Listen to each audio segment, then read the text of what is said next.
matchup for you tonight. It's a battle for District 31 6A, the Edinburg Vela Sabercats hosting the Mission High Eagles. Kevin Narro, John Trevino, JD Trevino. We've broken out the big guns for this one tonight.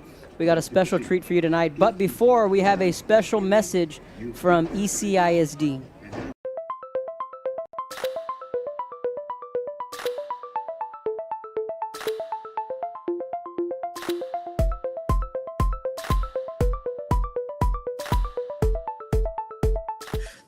Hello, ECISD seniors. I have some information on behalf of your financial aid officers. Pretty much what we want to focus on is making sure that students understand what they need to submit for the admissions process. So it's not just about the application. They do need to submit the application as soon as possible because deadlines are coming up, but it's also the extra documentation that they have to submit. So students need to be prepared with their resumes. They need to be prepared with any essays they may need to submit. And all of that information is available to them, whether it be on Apply Texas, the My Coalition app, or the Common application. So all of those applications are really important, but it's also the documentation, the follow-up documentation. One of the most important documents that students do need to submit to their institutions is their transcript.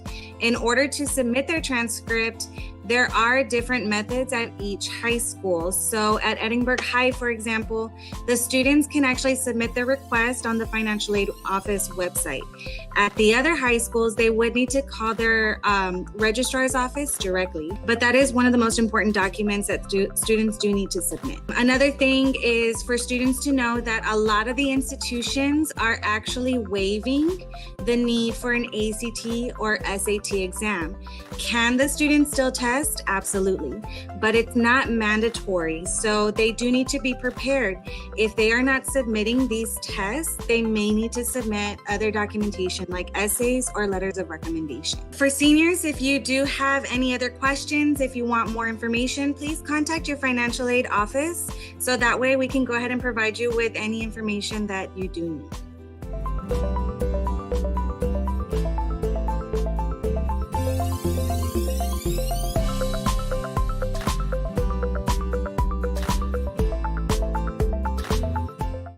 What I like about being a mechanic is finding out the problem and fixing it. George Ochoa is an ECISD mechanic. He's been with the district for 3 years. He's been in the profession for 8. And this year, his work was recognized across the Lone Star State as he was recently named the Texas Association of School Bus Technicians Technician of the Year. Ochoa tells us he does his job effectively and was eager to receive his automotive service certification. Automotive service excellence certifications in school bus. It took me about a year to get, I believe it's 7 certifications, and that made me a master mechanic in school bus. He says he really enjoys his job. A lot of the buses, they're custom wiring, and I like figuring out when they come in for problems, especially new problems, and figuring them out and letting everybody else know the solution. Ochoa is a product of ECISD, a proud graduate of Economides High School class of 2009. He holds an associate's degree from South Texas College in automotive technology. Congratulations to George Ochoa for being named the TASBT Technician of the Year. Reporting for Edinburg CISD, your district of choice, I'm Delia Ramirez.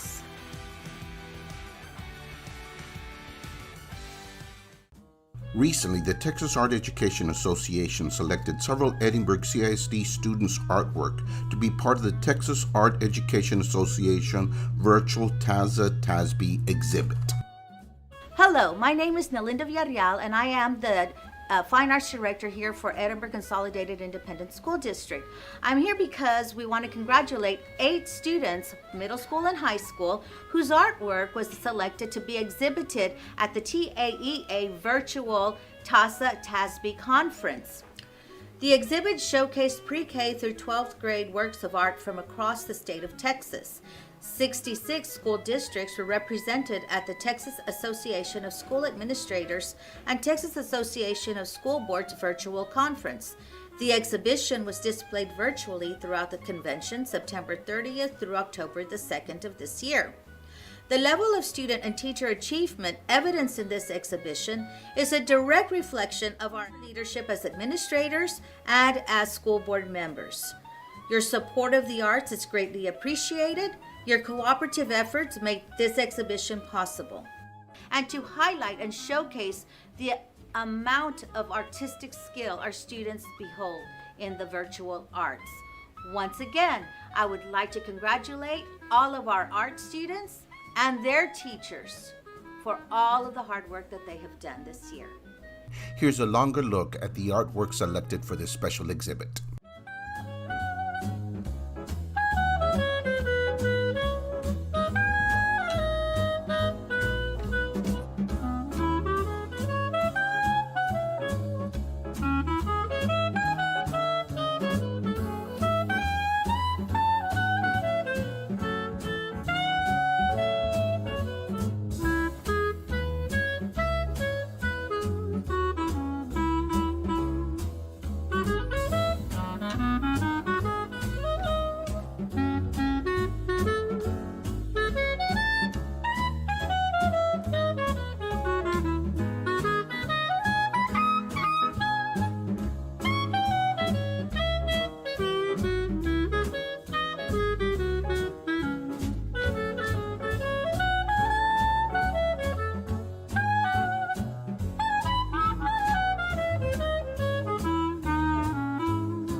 Edinburg CISD would like to congratulate these students and their teachers for receiving this great honor.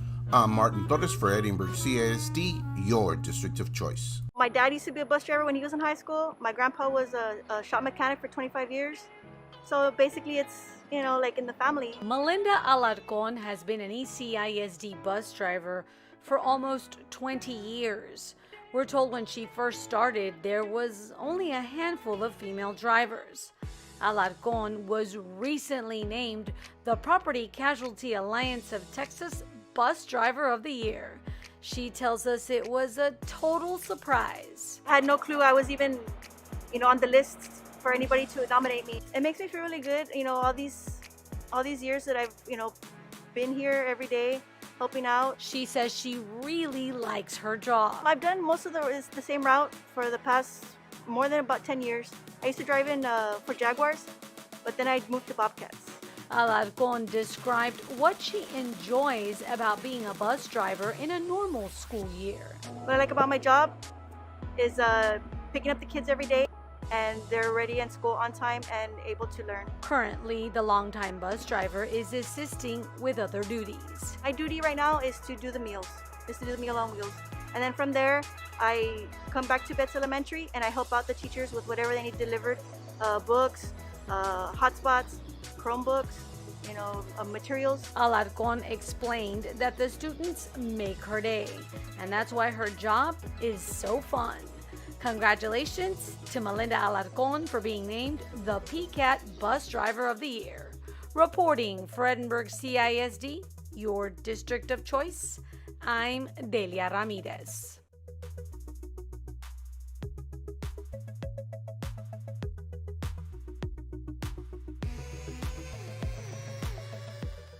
Hello everyone, I'm Kayla Herrera with Edinburg CISD Media, with great news for our 5th grade students who will be touring the Edinburg wetlands through a virtual science tour.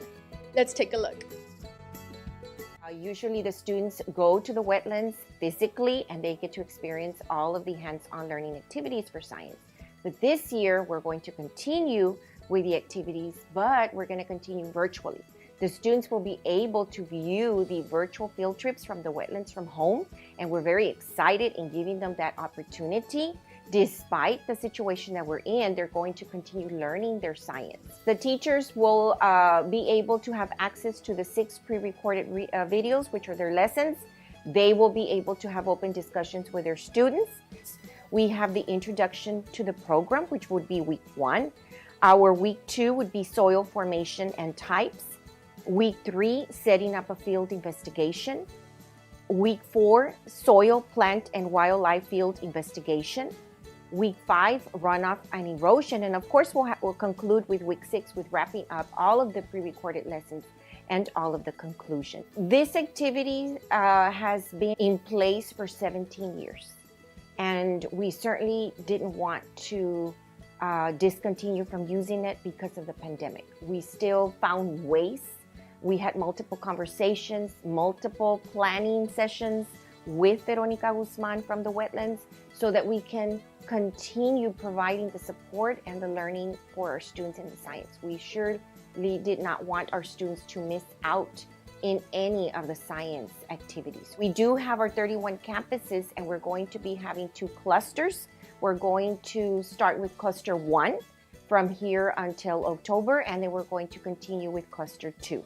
All of our 5th grade students here in ECISD will have the opportunity of viewing the videos and participating hands-on activities from the wetlands. The science tours will be taking place between now and December.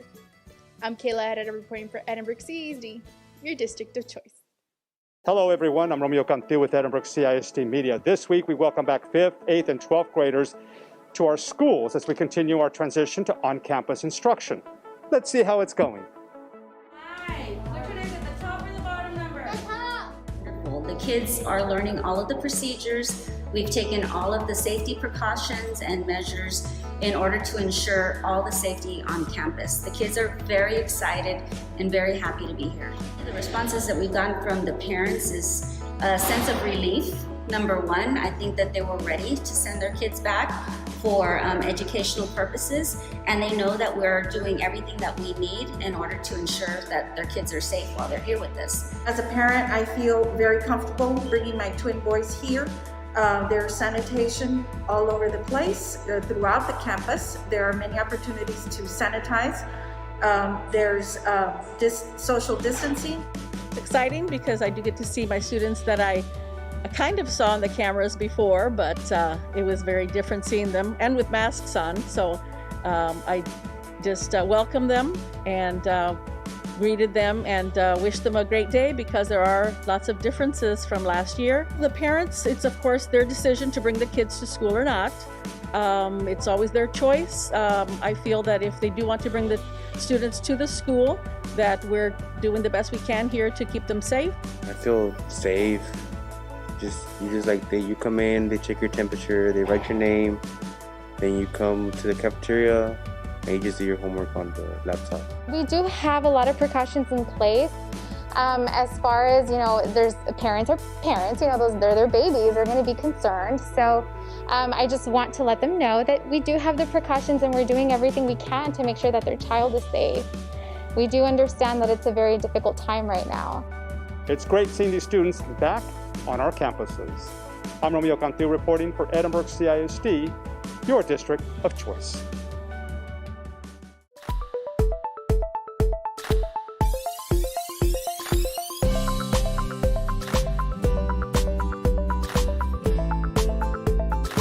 Forever Memories, Antiques and Collectibles, located at 237 North Sam Houston in San Benito, is filled with vintage items, collectibles, and a selection of vinyl records that's as good as it gets.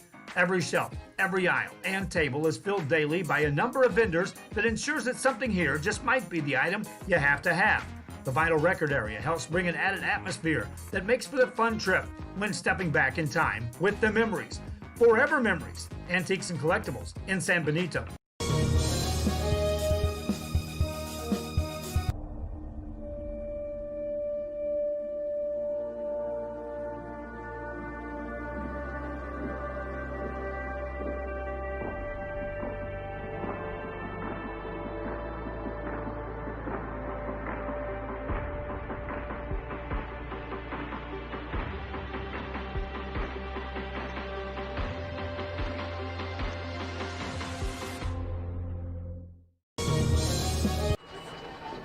Good evening and welcome to another broadcast on Real Sports Live. Kevin Narro alongside John Trevino. We welcome you to the broadcast booth. We got a monster matchup for you tonight here at Richard Flores Stadium in Edinburg, Texas. This one's for all the marbles. It's for the 31 6A district title as the Edinburg Vela Sabercats taking on the Mission Eagles. Kevin Narro, John Trevino. John, welcome aboard. And John, we were talking about it just moments ago that when the calendar date was set, the first thing people look forward to was the Eagles and the Sabercats. Oh, definitely, especially with the growth of each team between the Mission Eagles and the Vela Sabercats. Vela's been a powerhouse for the past couple of years, and Mission, the past 2 years, has shown that they're going to be good, and this was the year that they seemed to put it all together. So here we are, finally, in what seemed like an uncertain year, we're finally getting our matchup that we so desperately needed. And support referee Fred Gracia and the Texas Association of Sports Officials. So right now we are in our pregame show here at Richard Flores Stadium. So we are about under 5 minutes away from the start of this football game, and what the teams are doing here is they're just taking a knee in honor of respect of the referee and last night's event. We're not going to get into what happened last night, but good sportsmanship shown from both programs here. They are taking a knee and just showing their respects to Mr. Garcia again with the event that happened last night. We're not going to get into it, but a very class act here shown by both programs.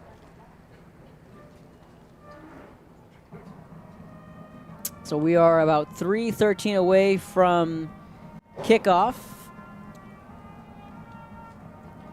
from Richard Flores Stadium. And again, Kevin Narro, John Trevino, welcome you all inside the broadcast booth. And this would have been a playoff matchup potentially somewhere down the road if this was a year ago, or even 2 years ago, in fact, because Mission came over from 36A. Edinburg Vela is in 31-6A. And essentially there is still a such thing as a 36A, but there isn't anymore because Mission is now here, La Jolla is here, Palmview is in the 5As, and then the McAllens, that were the three McAllens that were a part of 36A, all went down to 5A. So again, John, you there's no secret. You were a Sabercat just about 4 or 5 years ago. You were suited up for Edinburg Vela. You were in plenty of big games. As a former player, what's the week of preparation like gearing up for a game as big as this? It's a game where you have it circled before the season even starts. You know it's coming, and so as you're getting ready, each game before starts to feel like a prep game for this game. And even in the locker room, like you talk about it, you know it's coming up. You can't wait, and you're just so excited. And now it's finally here. So this week, what I assume would happen at Vela and both sides is extreme focus, not a lot of mistakes in practice. This was probably everyone's best week of preparation in getting ready for this district championship and then going forward into the playoffs. Now, one thing that right now we're going to go ahead and step aside. It's going to be the national anthem and about a minute and a half left before kickoff. We'll continue with our pregame show, but right now we're going to step aside and we're going to get ready for the national anthem. You're watching Real Sports Live. If you're injured in an accident, there's many injury lawyers to choose from, but very few have been crowned back-to-back client champion. Jay Gonzalez, a lawyer ready to fight for the people of the Rio Grande Valley. Call 1-800-CAR-CRASH.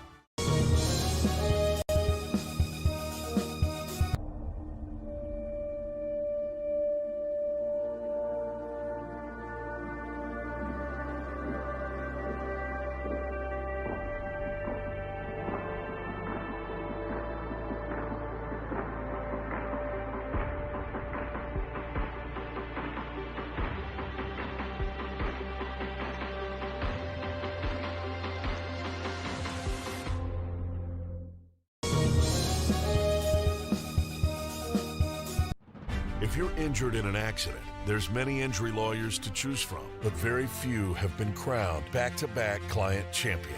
Jay Gonzalez, a lawyer ready to fight for the people of the Rio Grande Valley. Call 1-800-CAR-CRASH. Apply to the university that offers 98 unique degree plans. The university where 99% of students receive financial assistance. The university where you belong.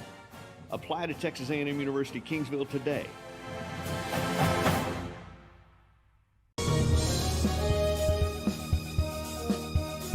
Hi, I'm Rebecca Castillo. I invite you to visit San Benito and see for yourself the many things this community has to offer. Our offices of economic development offer a variety of business resources to developers, investors, and business owners from small to large scale. Contact us and let us work together on your next business opportunity.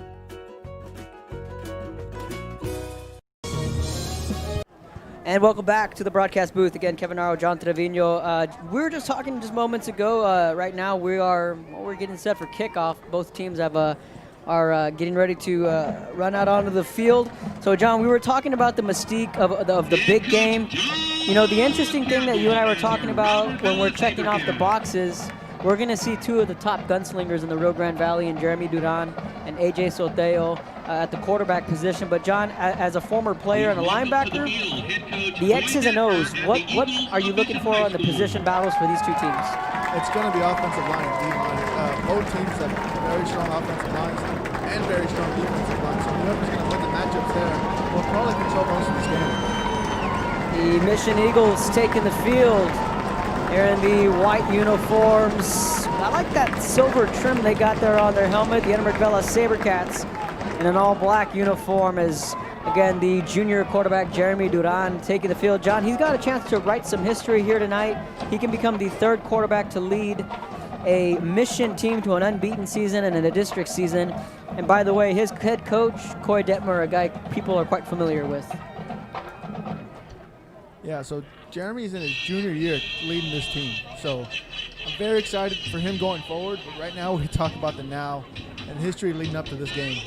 Coach Detmer's probably telling him, hey, just another game.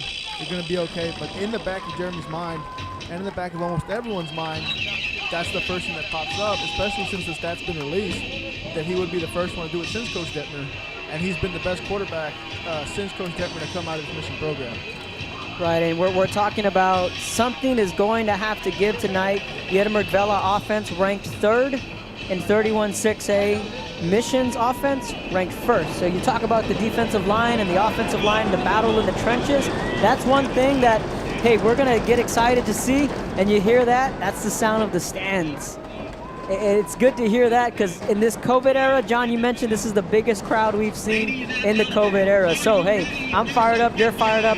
Let's get this thing underway. Mission High taking on the Edinburg Vela Sabercats for the 31-6A title. We're officially underway from Edinburg. Strong kickoff return to the 40-yard line, out to the 45, down the sideline. Still on his feet and into Mission territory. Good return right out of the gate.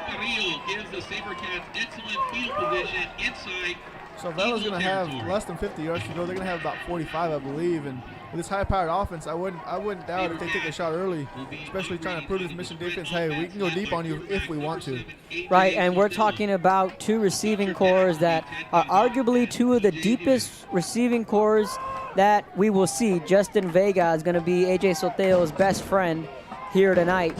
So the Sabercats starting with the football at the 47-yard line. AJ Soteo out of the shotgun. First play from scrimmage. And away we go. Handoff up the middle, back to the line of scrimmage. Running the ball there is going to be Galvan. I believe that's number 27. Yes, that's Ted Galvan. So in that set, Mission lined up in a man-to-man defense and looked like they were bringing the house there. So they're going to try to continue to force the Edinburg Vela O-line into a one-on-one matchup. So look for that going forward. 4 receivers set for Edinburg Vela. Galvan lost a yard. It's 2nd and 11. 4 receivers set. Again, the Eagles showing blitz. Snaps there. Soteo back. Quick pass to the outside, complete at the 45. Tries to shake off a man and tackled immediately. There's the Eagle defenders there. Jaime Perez Jr. on the reception. Really nice play call there, just getting half back. You know, you're not trying to get the full thing, knowing you still have another down. And a 3rd and medium is much more manageable than a 3rd and 11. Right. Now the Sabercats have trips left. 1 lone receiver to the right. That's Vega. He's at the bottom of your screen. Here comes the blitz. Soteo's gonna have to tuck it and run. Got a lot of real estate in front of him. Cuts it back up 30, 20, and it's a first down and more for Edinburg Vela. Let's go back and look at that instant replay, John. The Eagles brought the blitz. Soteo was ready for it. Yeah, he's shown that he can scramble a couple of times already in this year. So going forward, Mission's probably going to have to put a spy on him just to try to contain that, because when they played Edinburg North, he ran crazy. I think he threw 2 touchdowns, and he also ran for 3 or 2, I believe.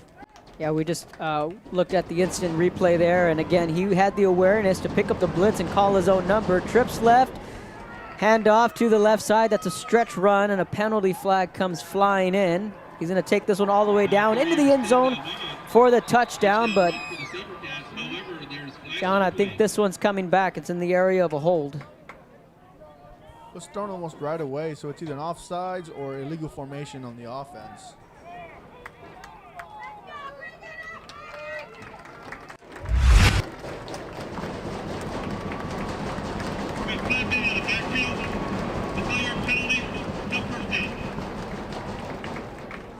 What'd you see there? It was too many men in the backfield on Edinburg Vela on that one. So that's going to negate the touchdown run.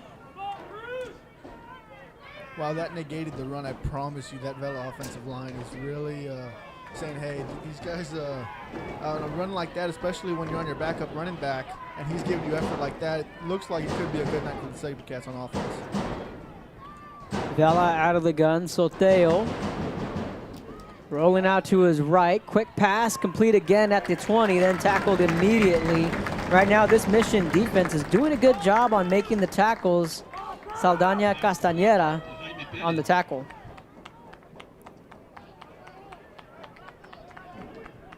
In a game of this magnitude, is it about setting a tone early? Absolutely. Especially with games like this, district championship on the line. It's going to be absolutely amazing coming out in the first drive and getting a stop, especially with Vela getting this far deep so far.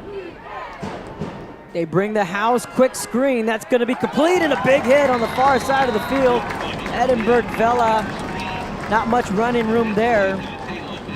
That's a big hit. We're going to go back and look at that replay. So the Sabercats thought they beat him there, but Mission, is just so fast, getting back and finding the ball. Look at that huge hit coming back. That was Dante Lopez. Came up with a big hit. 3rd and 11. Soteo again back to pass. Pocket collapsing. Fires that one complete at the 10. Looks like it's enough for a Sabercat first down, and it is. Ball at the 9-yard line. Randy Sanchez with that completion is the 1st and 10 Sabercats.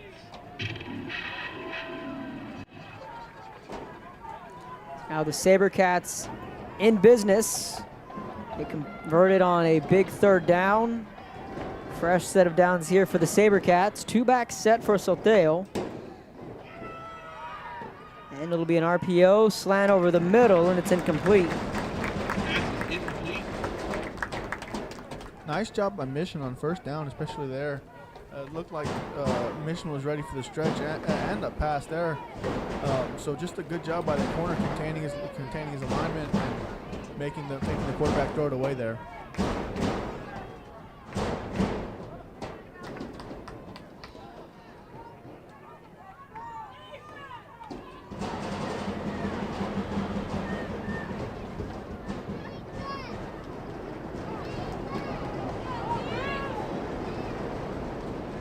Vela sending a couple men in motion. And it's a delayed handoff, and that play's stuffed. This Mission defense being pretty stingy early on. It's huge here, especially inside the 10. And I think Mission would rather prefer them being inside the 10. I know it sounds bad, but it doesn't give you receivers that much room to run, so it doesn't allow the corners to have to cover so much. And with how the defense is playing right now, stuffing the run and really containing the edges, this is perfect position for them where they can get a stop here.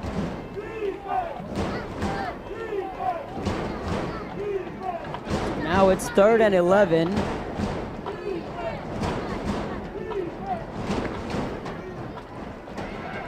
Soteo back to pass. That one's up for grabs, and it's incomplete. It's going to be 4th down.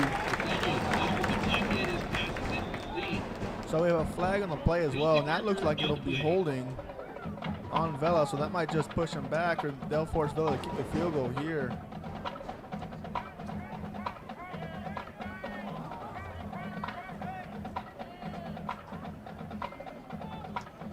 That's going to be a... Oh, that's going to hurt. That's a back-breaking penalty right there, John. Yeah, that hurts, especially you had him stop cold. He did everything he could, but now you're going to give Vela a fresh set of downs, so it's going to give him a fresh set of plays here, and look for Vela to really punch it in here on the first play. And Soteo is going to take this one himself. He's going to try and cut back up, diving to the pylon. They're going to say it's a touchdown. Sabercats. Quarterback A.J. Sotelo of the 5-yard quarterback keeper. Great awareness there from Soteo. The play breaks down. Running back doesn't know what to do, so he just takes it and runs, beats everyone at the edge. Ryan Rodriguez will be deep snapping. Correction. Ethan Aguirre will be deep snapping. So the Sabercats will show you the replay right now after this extra point, so John can break down the X's and O's. And, you know, that sequence there, John, might come back to haunt Mission. They had the 3rd down stop defensively. The extra point is good. You know, they came up with the stop, then they get hamstringed by the penalty, and it gave Vela an extra possession. And a team like this just can't do that. Yeah, no, it's extremely tough. It's like giving them an extra out in baseball. You know, we're both baseball guys. Like missing a pop up, and then the next pitch he hits a home run. Right. It's one of those things that's extremely heartbreaking, and you know that Mission offense is going to have a chance to come out and prove that they're just as good as this Vela offense. So right, and you know Vela drove methodically down down the field, and again it's 3rd and long. You just can't, and it's a face mask. It's a penalty that's going to hurt, and we'll see just how large that penalty may cost Mission down the road. But like you said, this offense is no joke. Again, Jeremy Duran coming in this year with 1,118 passing yards. As a team, they've thrown for over 1,000 yards. And now that ball is going to go out of bounds, and that's going to be a break for Mission right out of the gate.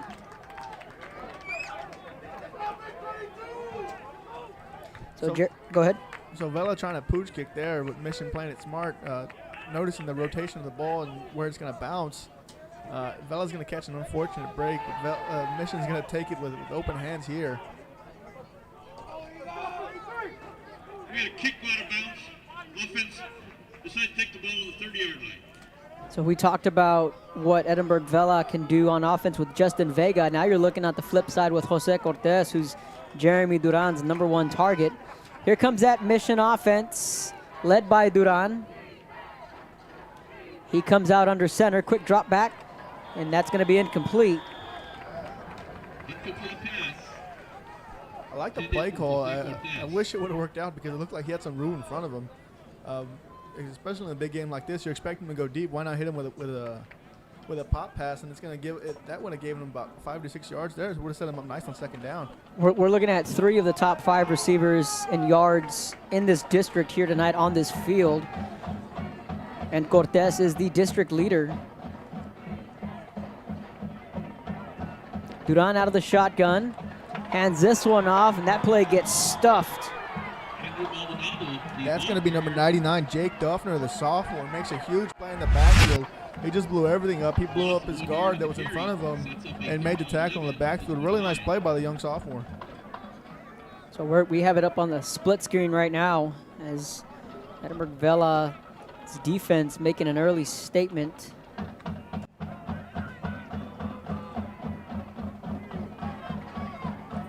Right out of the gate, Mission High right behind the sticks. 3rd and 11. Duran out of the shotgun, rolling to his left, out route, and that's incomplete. Thrown at the feet. There's going to be a penalty flag. Probably going to be pass interference there, and it's going to give Mission a 1st down here. And it looked like it was almost planned because he rolled out it hadn't even turned. The ball was already in the air, and right away the Eagles knew what the call was going to be. They were looking for Jose Cortez, and he's coming into this game averaging 21 yards a catch. There's the penalty there. It's against Edinburg Vela, so it's an automatic first down. John, we were talking just right now about Cortez. He's averaging 21 yards a catch. That's Deshaun Jackson numbers in his prime. 21 yards a catch. That's a huge stat there. And I don't know a lot of people, and no matter how it looks, Duran's going to escape there. Now he's finally going to go down. So a nice job. And I believe they only rushed 4 there. That's the Vela defensive line getting back at it once again.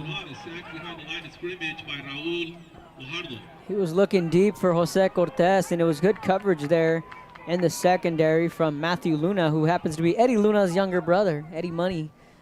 Back in your time, right? Played yes, with sir. Eddie Luna? Yeah, I've known Eddie since we were in 6th grade. And so I've seen Matthew grow up right before my eyes, and now to see him play on the field, it's a little different. 2nd and 16. Duran back under center. Play action, bootleg, stops, and the pressure again from Edinburg Vela's defense.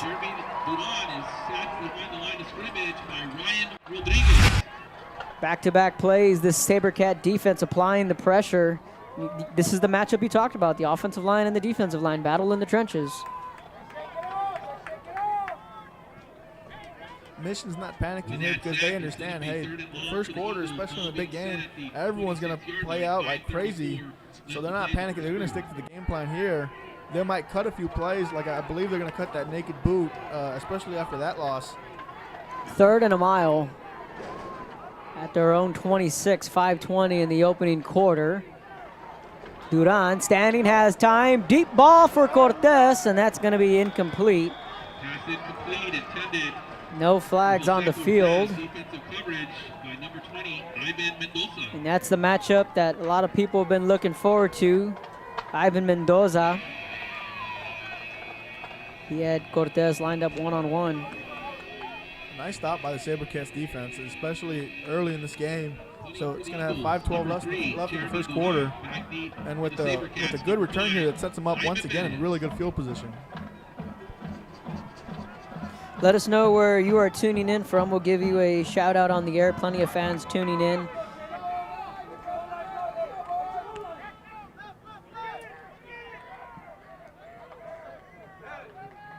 And they're just calling for Peter, which means get away from the football. So we're going to step aside, take a quick break. You're watching Real Sports Live.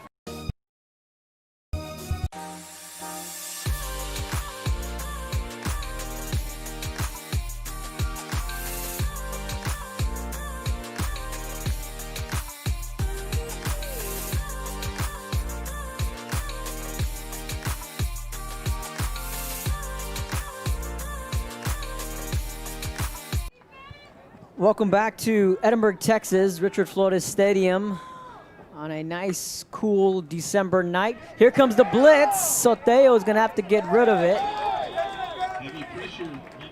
And I think Mission said, hey, you can blitz, we can blitz too. Here we come. Yeah, beautiful job by the defense. I believe it set up 3 players in a one-on-one situation, and they all won on their side. So they got to the pressure quick, and Soteo felt it, just dropped back as far as he could and just let it fly past the line of scrimmage, just in the area of someone so he wouldn't get the grounding call.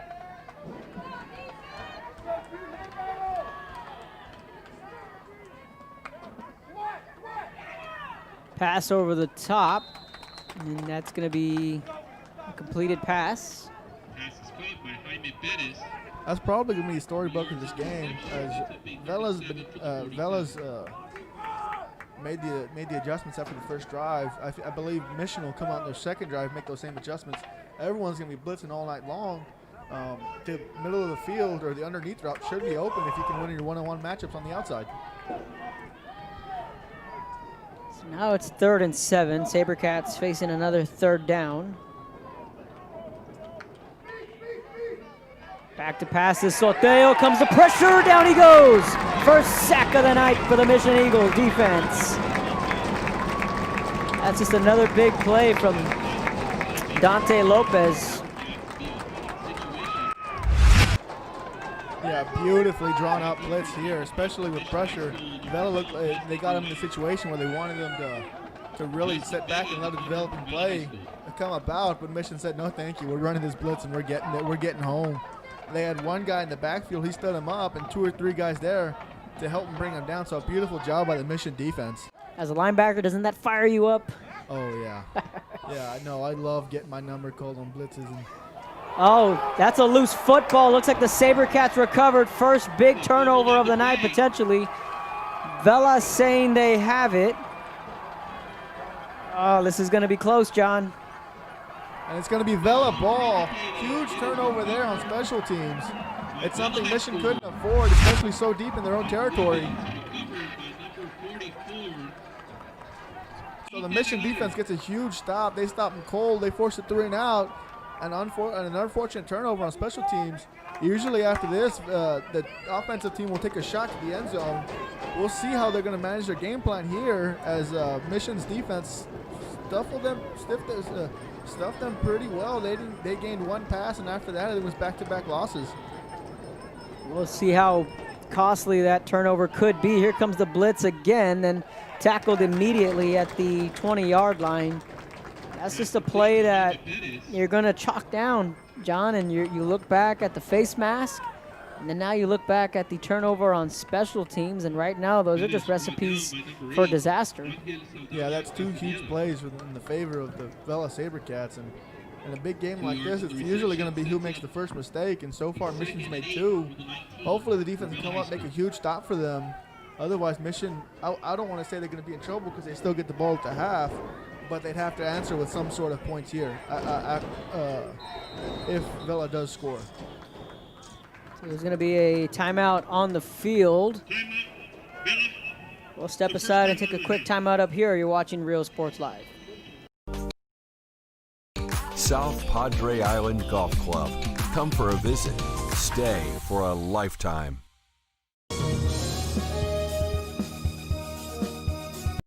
Every day, thousands of 18-wheelers make their way through the Rio Grande Valley.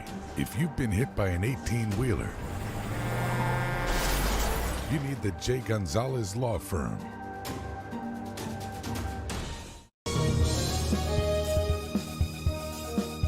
Apply to the university that offers 98 unique degree plans. The university where 99% of students receive financial assistance. The university where you belong. Apply to Texas A&M University Kingsville today.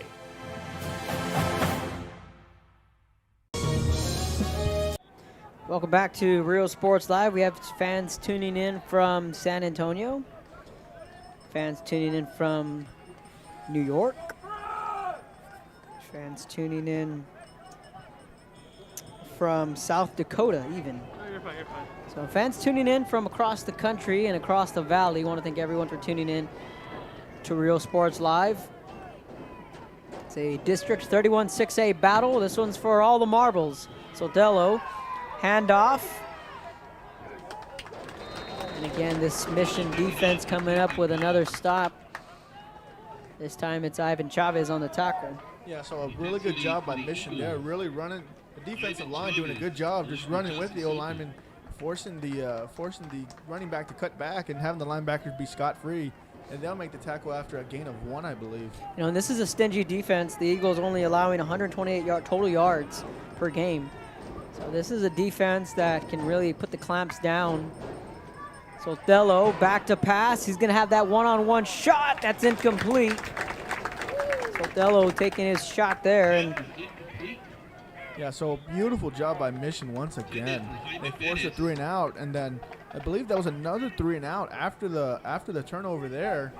So Mission defense really coming out, and they had him stop that first possession too, Kev. If it wasn't for that face mask, they would have been stopped cold, and they would have had to kick the 3. They did. So do you chalk this up? If they get the 3 here, do you chalk it up as a, quote, moral win for this Mission team? Oh, definitely. Now I chalk it up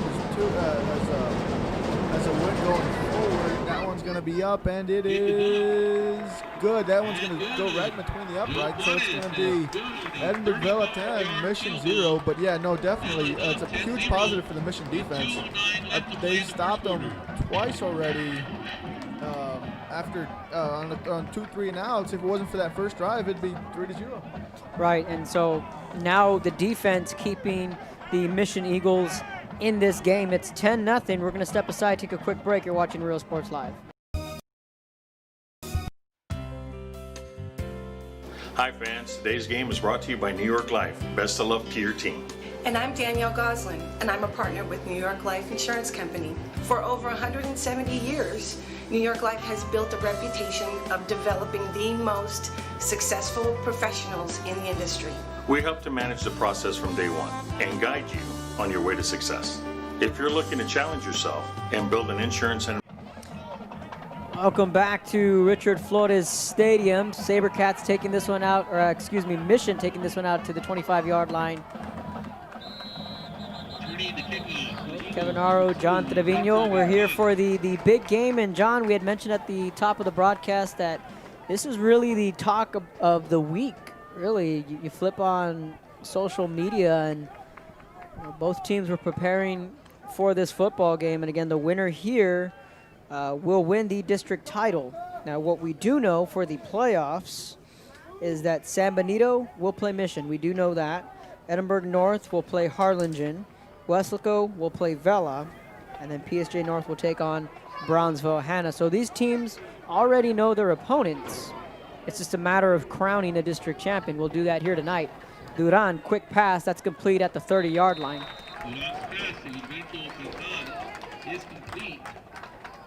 Yeah, so really nice job by both teams coming out so far, and Mission makes a quick adjustment as they throw a quick 3 and out, I believe, and he gains a couple yards after that. So they're gonna turn to these quick passes instead of the long developing plays. So he picked up 4 on that pass completion, and again, we know the playoff matchups. We do know that PSJ North will be at Sam Stadium December 11th. Outside of that, we haven't figured out the logistics as far as when and where these teams will play. Duran looks to his right, looks to his left. He's going to break the pocket, takes it himself, stiffs arm a man to the 35, then runs out of bounds. Might have it, if not, he's very close to the first down marker. Excellent pocket awareness there by Duran. He's going to wait, he's going to read the defense there. He'll fake, pump fake right, move up, juke left. And then really beat the man to the corner there. So how difficult is it preparing for a dual threat quarterback that can run and that can throw? That's extremely difficult because it's going to take a defender out if they decide to put on a spy, which eventually they probably will have to. So that's going to take another pass defender out of the pass defense, and that's going to feed right into Mission's plan. Run up the middle doesn't go nowhere, and again this Edinburg Vela defense that we talked about, the Mission defense on the other side. Now you're looking at a Sabercat defense that's allowing 266 yards of total yards per game. And again, we talked about 3 of the top 5 receivers in this game, 2 of the top 3 offenses in this game. This game just has all the makings of something special. 2nd and 10, under a minute to go here in the first quarter. 10-0 Sabercats with the lead. Duran back to pass, deep balls, got a man. That pass knocked away. Mission wants a flag. I don't know, John, a lot of contact there. Let's go back to that replay. Did you see anything there in the secondary? I mean, I thought he had him beat. I think the ball was perfectly thrown. He didn't turn for the ball, so that's usually a big marker there. The ball ends up hitting him in the helmet. The receiver trying to come back. It looked like it could have been called, but nonetheless, it's going to be Mission 3rd and 10 at their own 37. Yeah, I think Justin Navarro may have gotten away because you're right. He did not turn and look to the ball. Nonetheless, it's 3rd down. Duran deep out route. Catch on the far side. What a grab. That's going to be enough for a 1st down. Oh, he's going to be just shy. He's going to be 2 yards shy, right? Gilberto Bernal on the reception. And it looked like he may have gotten it up here, but John, your eyes are better than mine. That'll take us to the end of the first quarter, though. We got a good one here at Richard Flores Stadium. 10-0 Sabercats lead as we head to the second quarter. You're watching Real Sports Live. We would like to show you how we can help.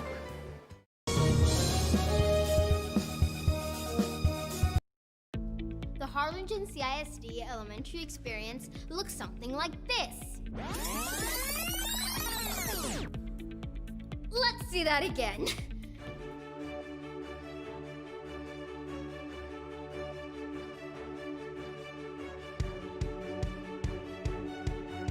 To learn more about the HCISD elementary experience, visit hcisd.org.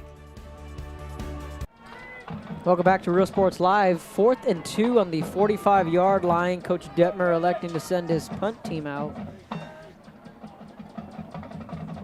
They're going to trust their defense, and I think, John, that's the right call when you have a defense as stingy as the Mission Eagles, but Sabercats are going to have good starting field position. Danny Gonzalez tuning in from Pryor, Oklahoma, Mission class of 2003 from Mission High School.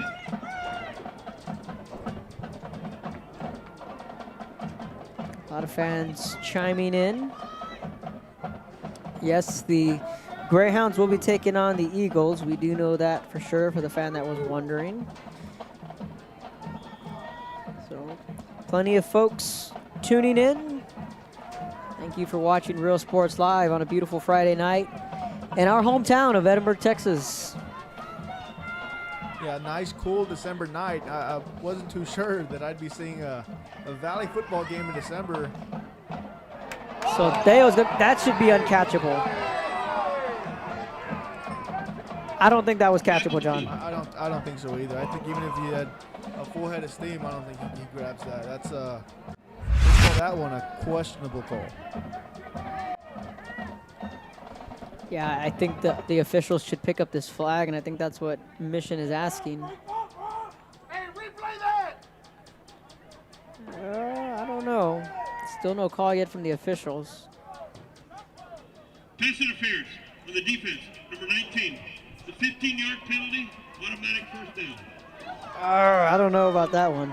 Yeah, no, that ball was not catchable. That ball was thrown extremely far, and he was still about 5-6 yards away from it. I don't think that he would have caught up to that. Well, ball is going to be at the 50, so Dello directing the offense. Oh, it's a bad snap. Quick pass at midfield, complete. Picks up about 5, and the ball jars loose, but it was well down. Vela brought down by Jose Tovar. That was 4 yards of the Justin Vega on the reception. Will set up a 2nd and 6 from the 46.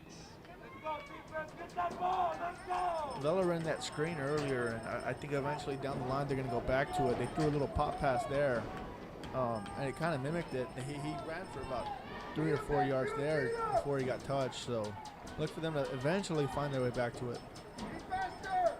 2 receivers to the right. That's 3 to the right, excuse me. Again, another quick screen like you mentioned. Cross to the 40, 45, lunging forward.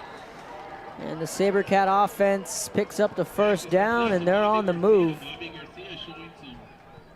Screens are usually the way to beat blitz defenses, and especially because they're man-to-man, so it's going to be usually the other 2 receivers will go and grab their block, and then it's going to be a one-on-one matchup. Going back to the run game. Not much running room there.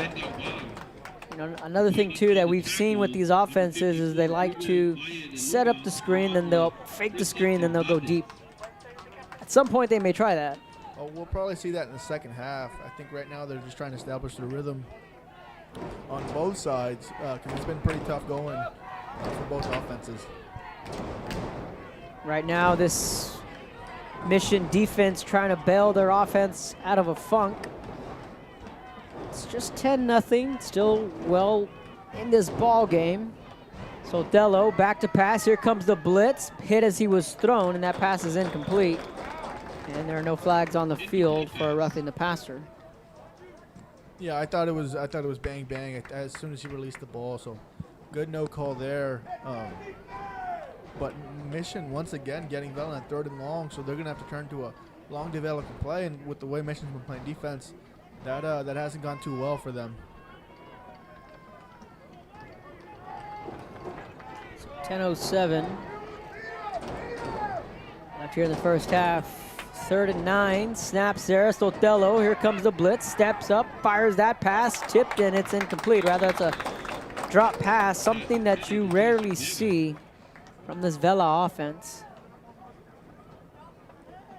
Interesting to see what Vela's going to do here. They can punt it, they can go for it. Either way, it looks like they're going to go for it. Yeah, because you're on the 30-yard line. I'm not sure if Vela is going to elect to go for the 3 here, but you're in this territory where obviously you're not going to punt. You may as well go for it. Yeah. 4th and 9. Mission's defense can come up with another stop here. Sotelo takes the snap, blitzed again, down he goes. And bit of a long development blitz there. It looked like it was a stunt with the defensive lineman. It looked like it was a stunt with the defensive lineman, and the edge guy finally came all the way across. A delayed blitz by the linebacker. He does a great job. That's going to be number... Ochoa came in on the sack there, John, and I mean, that couldn't have got as big as that right there. Yeah, no, defensively, Mission is playing extremely well. His offense, if they can find 3 here, that's going to be good enough, especially with them getting the ball after the half. So look for them to really put together a drive here. Duran, bootleg, that pass complete. Trying to get it to the outside, gets it to the 40.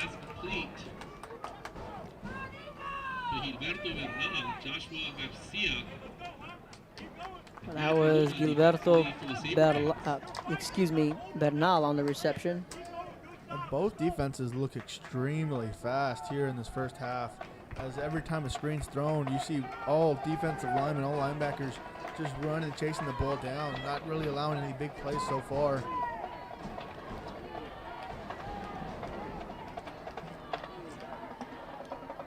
Bernal picked up 2. It's 2nd and 8. Duran looking to his left. Slings this one. That ball's dropped.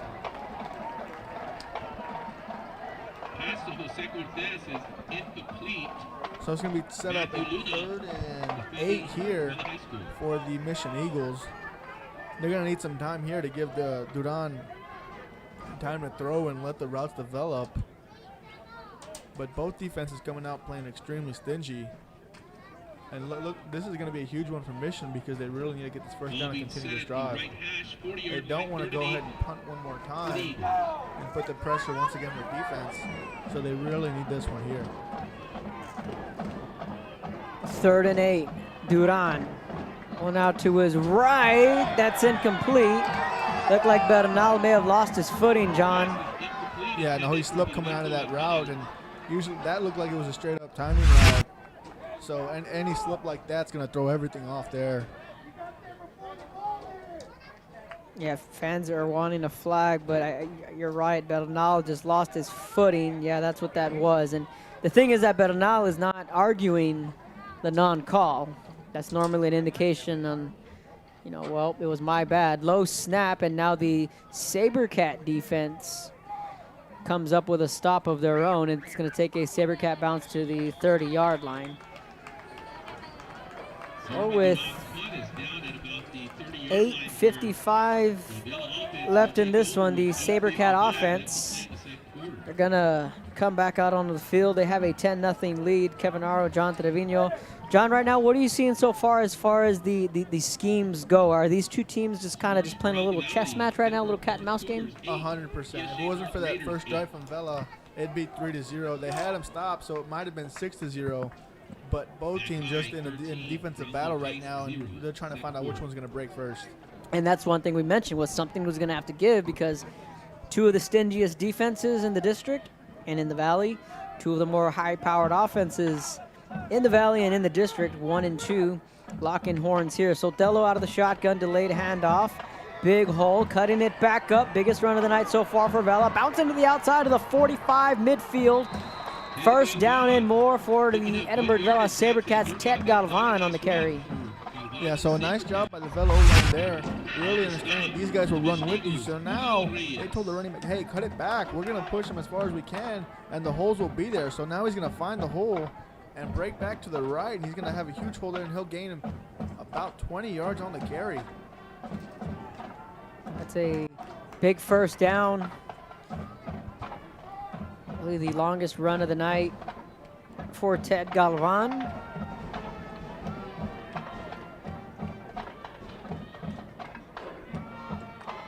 Sotello, quick pass, hitch route, complete at the 45-yard line. Picks up about 5, maybe 6. Justin Vega on the reception. So Vela's probably going to start turning to that because I believe Mission's playing about 5 to 6 yards off the ball, maybe even more, because they're so worried about getting burned over the top because all receivers for Vela can get down the line as fast as they possibly can. They run by everyone. They've done it for almost all their games, so Mission really playing a bit, I can't find the word. They're on their toes. Yeah, they're on their toes. They'll let them catch in front of them. They just won't let them get behind them. 2nd and 5, another blitz. Soteo, and that's a shoelace tackle. Which, especially in a play like that, you'll take anything you can get because it looked like he had a lot of green grass in front of him. Now it's 3rd down. Switching up some personnel here for Edinburg Vela. And again, we're really in the same situation that we've been in all night, to where Mission is trying to keep this game within reach for their offense. 3rd and 6 at the 44. Eagles bringing the blitz. Down he goes again. Beautifully executed blitz there. They force all the linemen to a one-on-one situation. One of the linebackers beats his man and comes home with the sack. That's going to be number 5. That's Justin Soto. He pushes the running back he blows right by the running back and brings home the sack. So an excellent job by the Mission defense there. Yeah, this is a physical defense, and every time they need a stop, they dial up that blitz. Just get away from the football. Get away. There you go. Ball at the 26. Clock's going to stop. 6:10 left in the first half. We're going to step aside, take a quick break. You're watching Real Sports Live.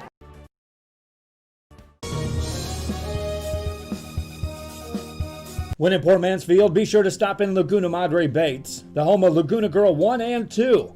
They ensure that you have the best when it comes to your fishing needs. Locally caught bait, including live shrimp and croaker. Frozen baits caught locally, frozen shrimp, squid, mullet, and more. Dress the part with full outdoor apparel. Drinks. Welcome back to Real Sports Live. Kevin Narro, John Trevino. 6:10 left in the first half. Duran, quick pass. That's complete to the 30, down to the 35, and stumbles out of bounds on the reception. There was the halfback, Andrew Maldonado. Yeah, best play of the night so far from Mission. Didn't even give Vela a chance to bring the pressure there, as the ball was already gone almost as soon as he caught it.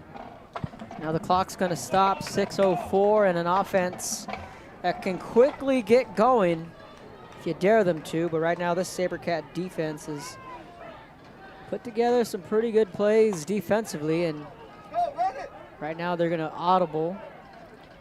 Empty back set, pass complete.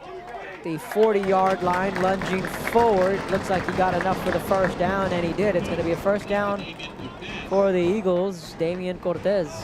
They got the first down on the last play, Kev, so now it's going to be a 2nd and 5. You're okay there. No, so Mission coming out, bringing all the quick hitches and the quick passing route, so it's a beautiful job so far. If they can continue on this drive, it's going to be an excellent drive for Mission here. 2-back set. Hand off, not much running room. Gets into the secondary, made something out of nothing, and another good carry from Damian Cortez. And now, John, we're starting to see a little bit of momentum coming from Mission, although it's going to be a 3rd and 1, and I mean, we're only in the first half, but this is a big play coming up. Yeah, with just around 5 minutes left, you're going to try to drain this clock down. I believe we're going to see a sort of a power run here. Looks like we're going to see a power to the right. They have 2 fullbacks in the backfield. Now they're going to motion to the left to tighten the fullback, excuse me. And Cortez rumbles forward for the first down. Little power football from the Eagle offense. So this is going to come down methodical, and they're really just going to use all their extra blockers until they can get their man past the line of scrimmage here, which they only needed 1 yard there. So a beautiful job there. He doesn't get touched till he's 2 yards past the line of scrimmage. So beautiful job there by Mission with the play call and the execution there. Under 5 minutes to go. In the first half, 10-0 Edinburg Vela with the lead. Duran drops back, fakes the jet sweep, or rather the end around, wide open at the 50 to the 45. Lowered his shoulder to the 40-yard line. They faked the end around, John, and they pick up a first down, and little by little, here we go. Yeah, no, beautiful play call. Just bringing back, bringing the tight end all the way across the screen. I can't remember the number off the top of my head.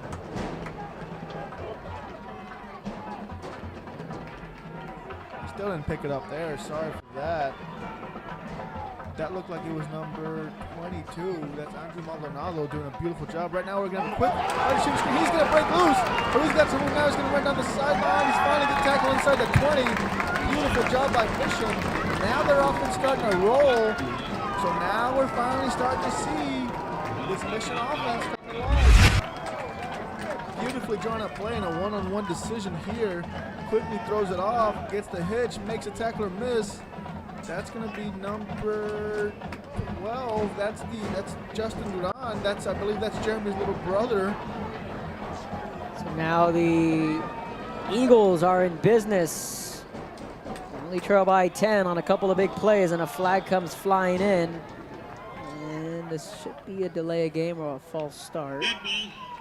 Full start, number 75 in the offense. And it is a false start, so puts a little damper on what this drive has been. They're going little play, and they turn into a big play. One thing that the Sabercats were doing on their first couple of possessions, what they were tackling well. Not so much on this drive. Yeah, Mission's starting to put them in all sorts of wacky formations where it's hard to see who's going to be coming out of the backfield. I wouldn't doubt if we see that naked boot play one more time.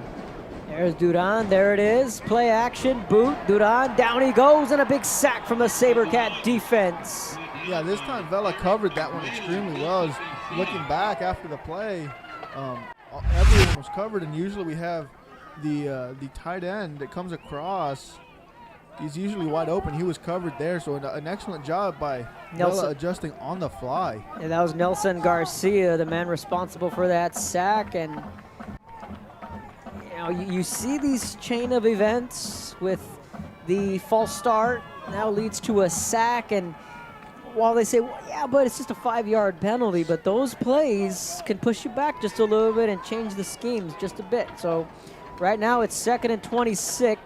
Second and 26, quick drop back up for Cortez, incomplete. There's going to be a flag. So we're going to have a flag on the play there. It looks like it's going to be pass interference. We'll await the official call there. They had one-on-one with Cortez, and right away the Mission fans applauding, and Pass interference to the defense, number 6. there it is. So now the first big defensive call going against Edinburg. Vela is going to set up shop for the Mission Eagles. John, question here. Are you in 4-down territory? What do you do here if you don't get a first down? No, especially with you getting the ball after the half, you'll take the 3. With how this offense is starting to really come together, and then you can take the 3 here if you're in range, and then you go to halftime, make all the adjustments you need to, come out of the half and have a strong drive. That's gonna be a recipe for success for Mission. So the Eagles with the football, 1st and 10 at the 20. Duran to his left, throws up the 50-50 ball, and that's just going to be incomplete.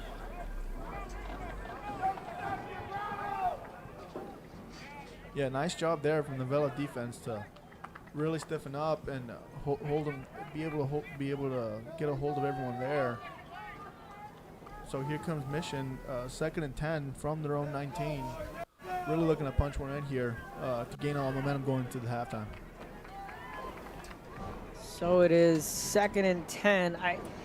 While I get it, you could still go for the 3, but I feel you need a touchdown here. You need a touchdown. Another bootleg from Duran, looking downfield, chase from behind. And he just gets rid of it. But a field goal here, too, it won't be the worst thing in the world either.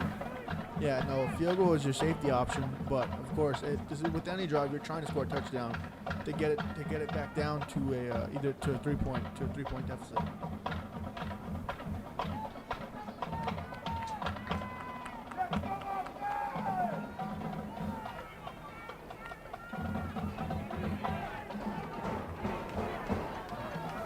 So 2:09.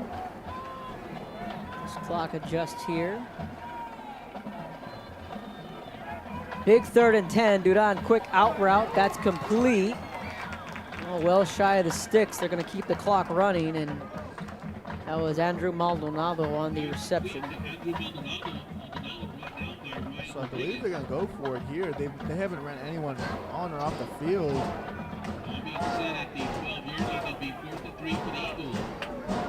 Looks like they are going to be going for it here. No hesitation there from the coaches. They'll line up in a double set. 2 receivers on each side, running back on his right at the bottom of your screen. Yeah, they're going to want to talk this over. I was about to say it's a little bit of a gamble, and one thing we talked about, John, I think, I don't know, from the outside looking in, just maybe they wanted to see what they were going to line up as far as a scheme.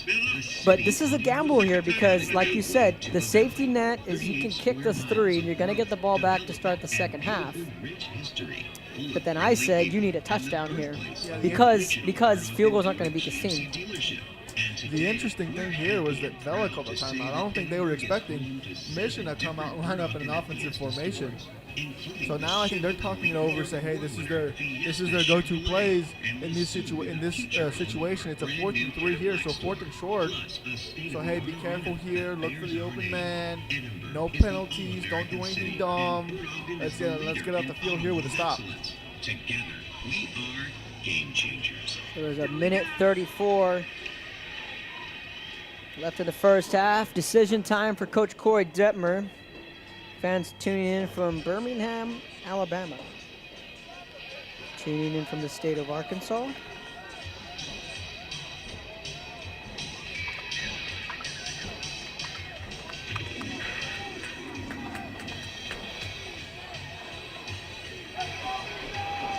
So, John, here comes the offense, and that looks like Mr. Jeremy Duran. These Eagles are going to be going for it, and this is going to be a big play here in the first half. Here we go, John. Yeah, so look for them to go to the slot receivers here, and it's going to be a quarterback draw. Will he have enough? It's going to be pretty close there.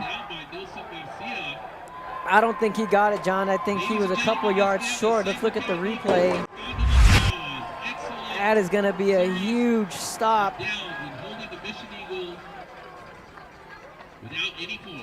They hadn't gone to that design quarterback run all night. I think it just took a little too long to develop. Oh man, that's a big stop for Edinburg Vela. And so we talk about the face mask at the beginning of the game. We talked about the muff punt. And then now we're gonna be talking about the decision down here in the red zone on passing on the 3 and going for the first down to try and keep the drive alive. So those are going to be a couple of bullet points that we'll be talking about later in this second half. They got them to jump. This is going to be a free play. That ball's incomplete, but they got the Eagles to jump along the defensive line.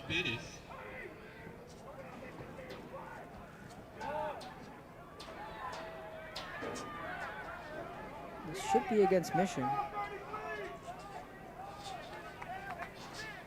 There was no penalty called.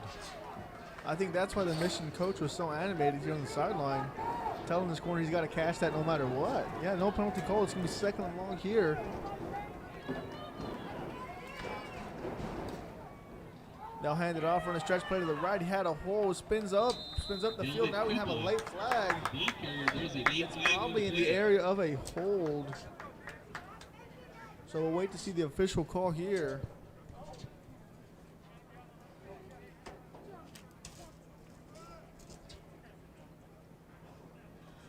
Holding on the offense, number 76. The 10-yard penalty.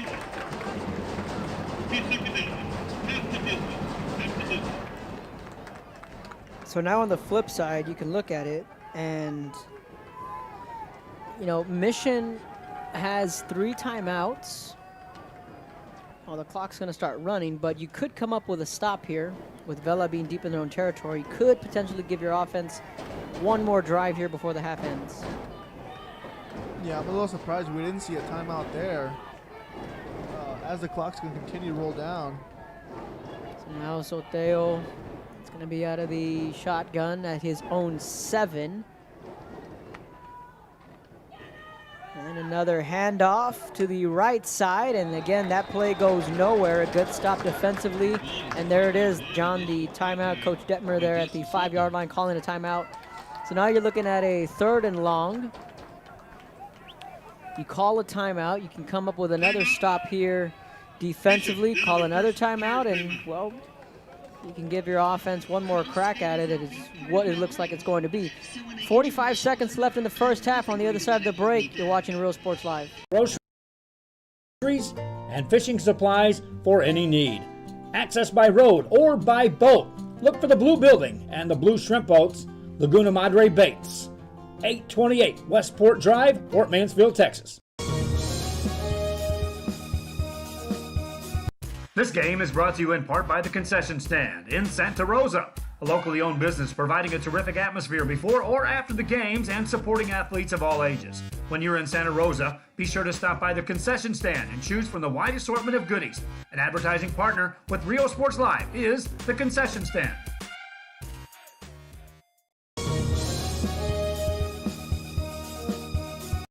Every day, thousands of 18-wheelers make their way through the Rio Grande Valley. If you've been hit by an 18-wheeler, you need the J. Gonzalez Law Firm.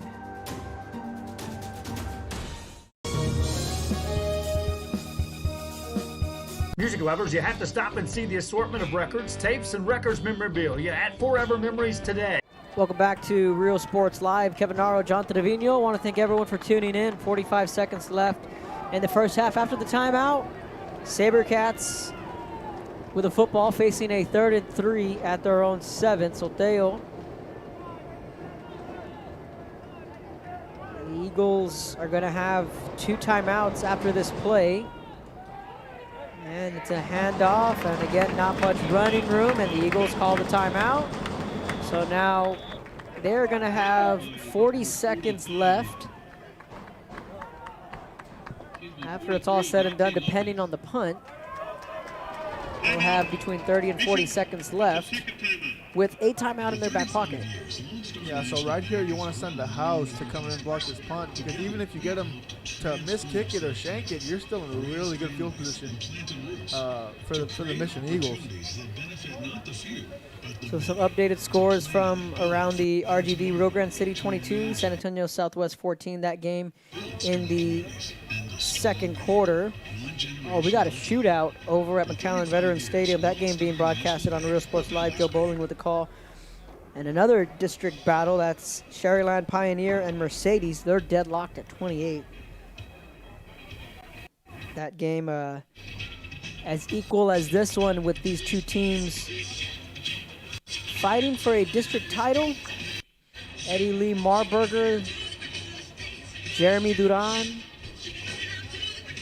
AJ Soteo, all in action on the same night. How about that? Yeah, one of the few positives of 2020 has really been the district championship week. I was telling you before we went on air, I really enjoy this. This is a game where all the marbles are at stakes, and I really love it because you get a chance at the end of the season. It's win and you're in, or for this case, win and you win the district title. Right, yeah, and it's different and it's pretty unique. Now, albeit it won't be anything that we'll be seeing next year. Fair catch called at the 40-yard line, so there'll be 34 seconds left. Mac High leads Brownsville Pace 13-7. That game at halftime, Al Bettis with the call over at Sam Stadium. Edinburg North, PSG North are tied at 8. Now, what the news is that with Edinburg High being that they're not going to be in the playoffs, that essentially puts Edinburg North and PSG North in for the playoffs, because as of last night, that was a play-in game. But because Edinburg High is disqualified from the playoffs, that game essentially is a tune-up game, pretty much for PSG North and Edinburg North. They know their matchups now. So 34 seconds. John, we're going to get a re-kick. Yes, there was an offsides on the Mission Eagles. So now it's going to give Vela a chance. They're not as backed up anymore. Now he can really get back and really get his leg into this one.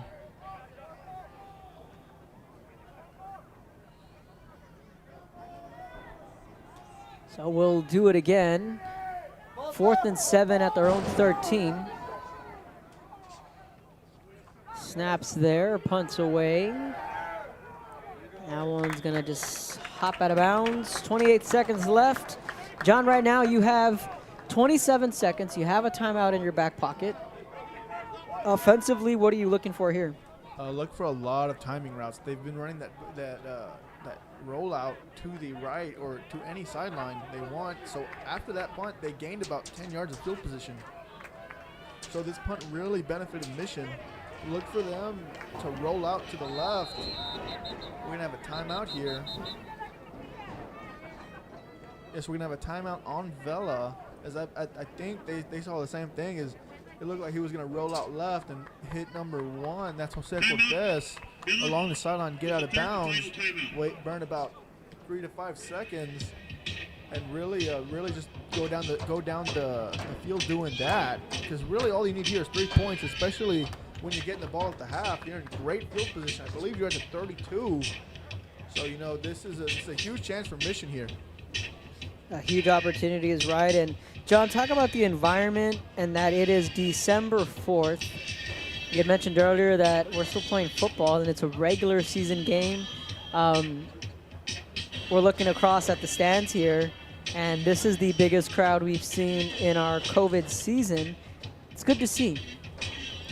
Yeah, no, Edinburg Vela usually packs the house, and to see this is pretty nice.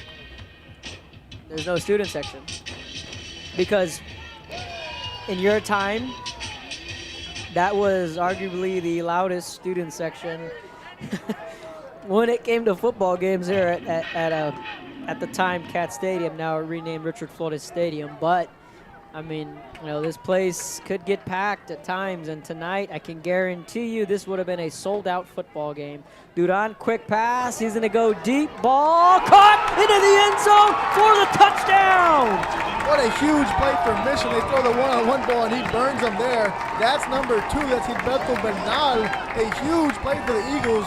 21 seconds left in the half, and oh man, we have got a ball game on our hands. If you didn't believe it before, now it's even better. John, was the element of surprise coming? Because you said they may go to the hitch, they may just try and work their way down the field. I think old Coach Detmer just caught this defense napping. The extra point is up, it's good. We're gonna go back to that replay. John, let's break it down. Yeah, beautifully drawn up. They max protect there, and they just end up one-on-one on the outside.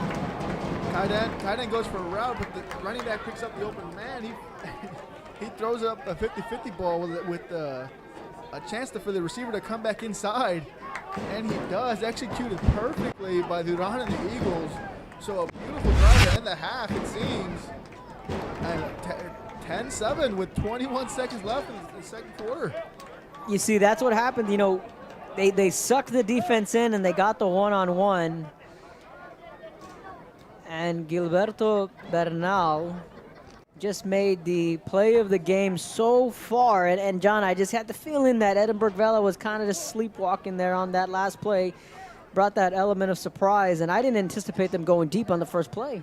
No, yeah, beautiful play calling by Coach Detmer and staff. I wasn't expecting them to go deep at all on that drive. I was expecting them to methodically get down about 20 more yards, 20, 25 yards, and then kick the field goal, but beautifully called there. We'll have a pooch kick from Mission.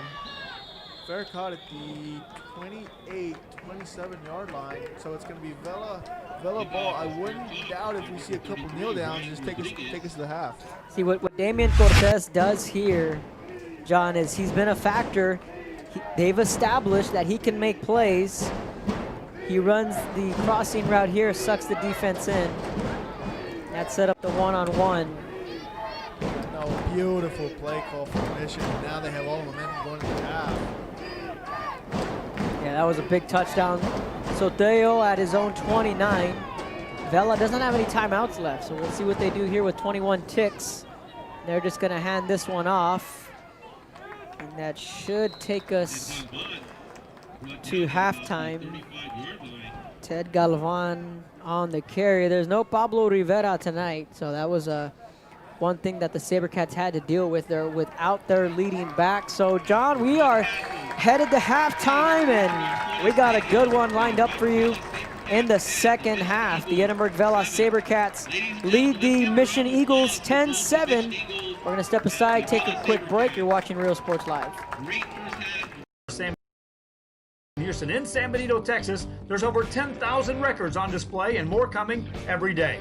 Looking for your favorite album from the past? First pressings, collectibles. How about a 45 with a single you just have to have? Freddie Fender, Johnny Cash, Hank Williams, Elvis, Beatles, blues, rock, classics, Tejano, it's all here. Organized and priced for you. Forever Memories, 237 North Sam Houston, San Benito. We are this close. We're this close. We are this close. Of uncertainty To making history. This close to changing the world. We are this close. This close. This close to making sure no child suffers a crippling disease Ever again. This close. We are this close to ending polio. Ending polio. All we need is you. This close. If we don't act now, we may lose this chance forever. Help Rotary make history at endpolionow.org. Fans, if you want to look your best at the next game, then let Chewy's Custom Sports go to work for you. From custom designs and graphics to mass production in-house. If it's hats, shirts, buttons, mugs, cups, banners, and more, then Chewy's is there for every team and every sport. A veteran-owned company in touch with the community. It's Chewy's Custom Sports in San Benito.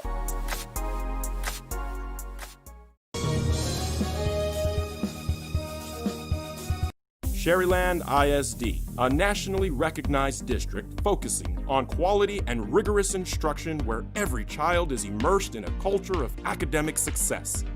A district dedicated to preparing our youth for the future. Our mission is to inspire, educate, and empower all students to reach their full potential and become leaders of the highest moral character. Sherryland ISD, excellence is our tradition.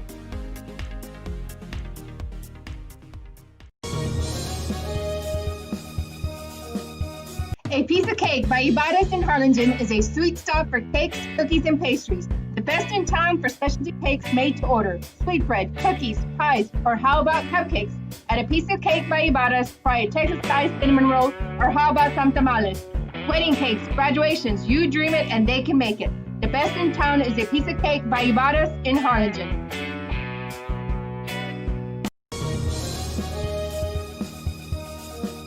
TVNS specializes in provider services, respite care, and emergency response services. TVNS are pioneers in the home care industry, in service for over 37 years. 11 locations from Brownsville to Corpus Christi, from Harlingen to Laredo.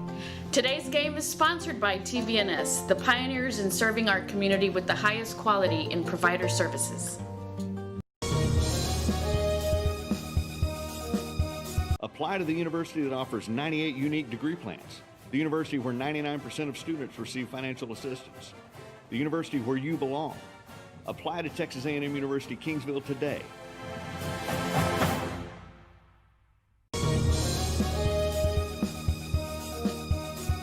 Jay Gonzalez Injury Attorneys have won over 1,000 personal injury cases and recovered millions for their clients. When others shut down, we continue fighting for victims of car accidents, work injuries, and 18-wheeler cases. Jay Gonzalez. Forever Memories, Antiques and Collectibles, located at 237 North Sam Houston in San Benito, is filled with vintage items, collectibles, and a selection of vinyl records that's as good as it gets. Every shelf, every aisle, and table is filled daily by a number of vendors that ensures that something here just might be the item you have to have. The vinyl record area helps bring an added atmosphere that makes for the fun trip when stepping back in time with the memories. Forever Memories, Antiques and Collectibles in San Benito.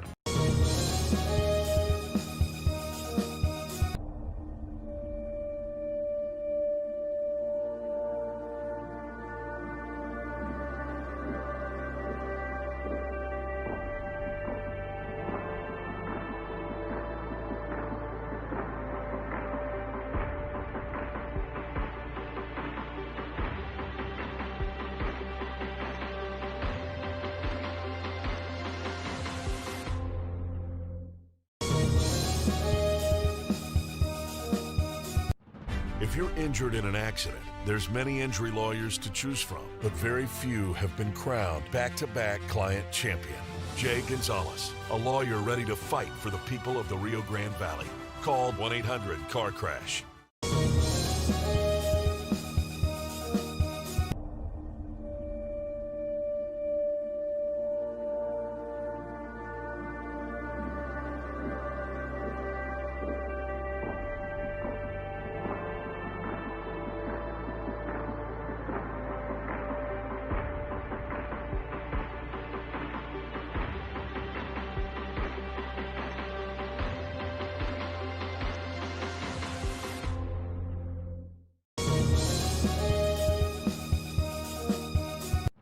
If you're injured in an accident, there's many injury lawyers to choose from, but very few have been crowned back-to-back client champion. Jay Gonzalez, a lawyer ready to fight for the people of the Rio Grande Valley. Call 1-800-CAR-CRASH. Apply to the university that offers 98 unique degree plans. The university where 99% of students receive financial assistance. The university where you belong. Apply to Texas A&M University Kingsville today.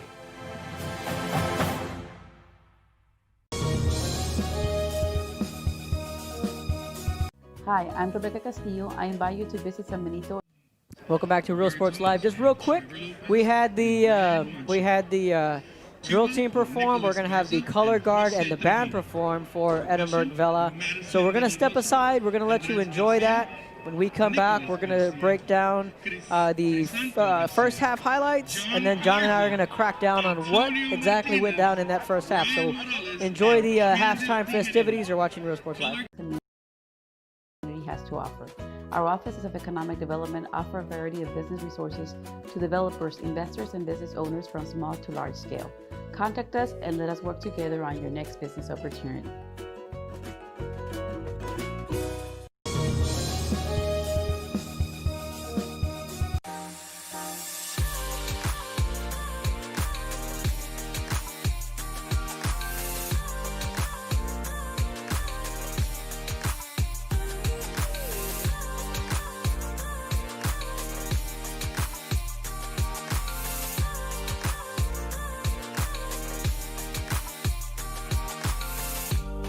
South Padre Island Golf Club. Come for a visit. Stay for a lifetime.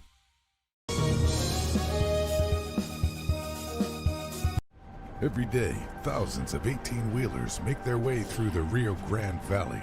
If you've been hit by an 18-wheeler, you need the Jay Gonzalez Law Firm.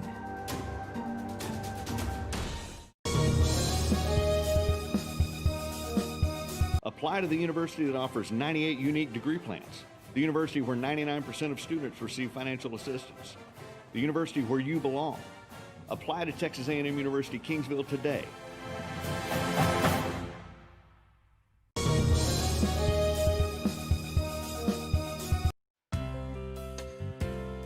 Hi fans, today's game is brought to you by New York Life. Best of luck to your team. And I'm Danielle Goslin, and I'm a partner with New York Life Insurance Company. For over 170 years, New York Life has built a reputation of developing the most successful professionals in the industry. We help to manage the process from day one and guide you on your way to success. If you're looking to challenge yourself and build an insurance and financial service business, then we would like to show you how we can help.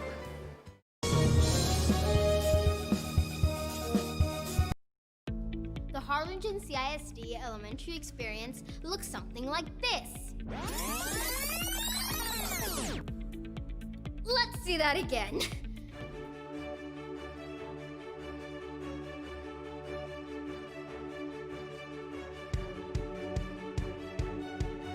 To learn more about the HCISD elementary experience, visit hcisd.org.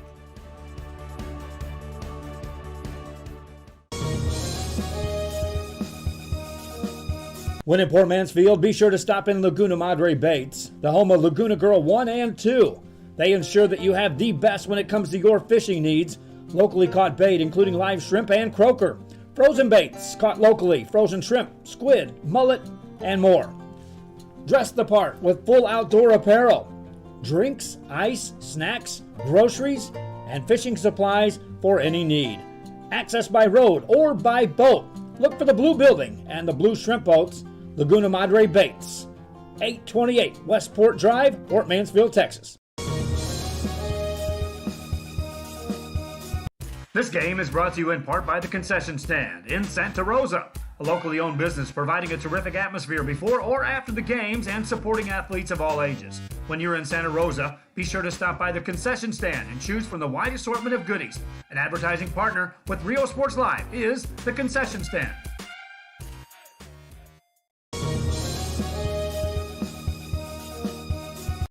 Every day, thousands of 18-wheelers make their way through the Rio Grande Valley. If you've been hit by an 18-wheeler, you need the J. Gonzalez Law Firm.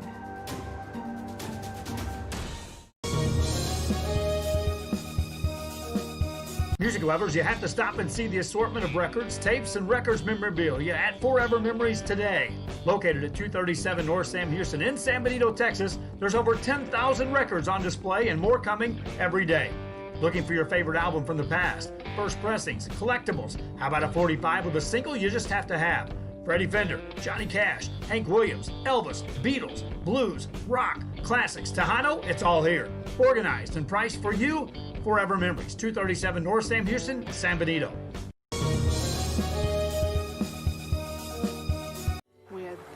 Welcome back to Richard Flores Stadium. We're getting ready for the start of the second half. 13 minutes, 11 seconds left. Here at halftime, Kevin Narro, John Trevino. Hopefully you're enjoying the halftime festivities as the Edinburg Vela Sabercat band out on the field. We're going to go ahead and continue with the halftime festivities. When we come back, we'll show you the first half highlights, and John and I will break down the first half on the other side of the break. You're watching Real Sports Live. We are this close.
Welcome back to Real Sports Live. So with the band making their way off the field, we're going to get going with it looks like the drum line's going to perform. All right, we'll stick around and watch the drum line. For those of you fans that want to check out the Edinburg Vela drum line. So we're going to watch the drum line. On the other side of that break, we're going to check out the first half highlights on Real Sports Live.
So we're going to go ahead and wrap this up here with the halftime festivities. We're going to go ahead and step aside and show you the first half highlights from the Mission High Edinburg Vela first board. And John, we were talking about it just moments ago that when the calendar date was set, the first thing people look forward to was the Eagles and the Sabercats. Oh, definitely, especially with the growth of each team between the Mission Eagles and the Vela Sabercats. Vela's been a powerhouse for the past couple of years, and Mission, the past 2 years, has shown that they're going to be good, and this was the year that. And the Sabercats. Oh, definitely, especially with the growth of each team. Having a little bit of technical difficulties with the halftime highlights, so we'll hang tight and we'll grab you those first half highlights here on Real Sports Board. And John, we were talking about it just moments ago that when the calendar date was set, the first thing people look forward to board. And John, we were talking about it just moments ago that when the calendar date was set, the first thing people look. It's going to be absolutely amazing coming out in the first drive and getting a stop, especially with Vela getting this far deep so far. They bring the house, quick screen. That's going to be complete, and a big hit on the far side of the field. Edinburg Vela. Again, back to pass, pocket collapsing, fires that one complete at the 10. Looks like it's enough for a Sabercat first down, and it is.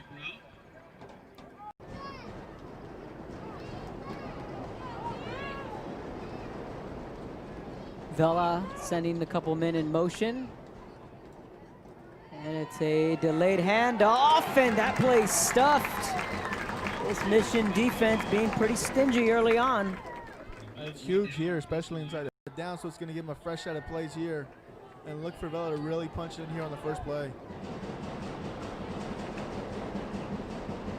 And Soteo is going to take this one himself. He's going to try and cut back up, diving to the pylon.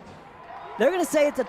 We're looking at 3 of the top 5 receivers in yards in this district here tonight on this field.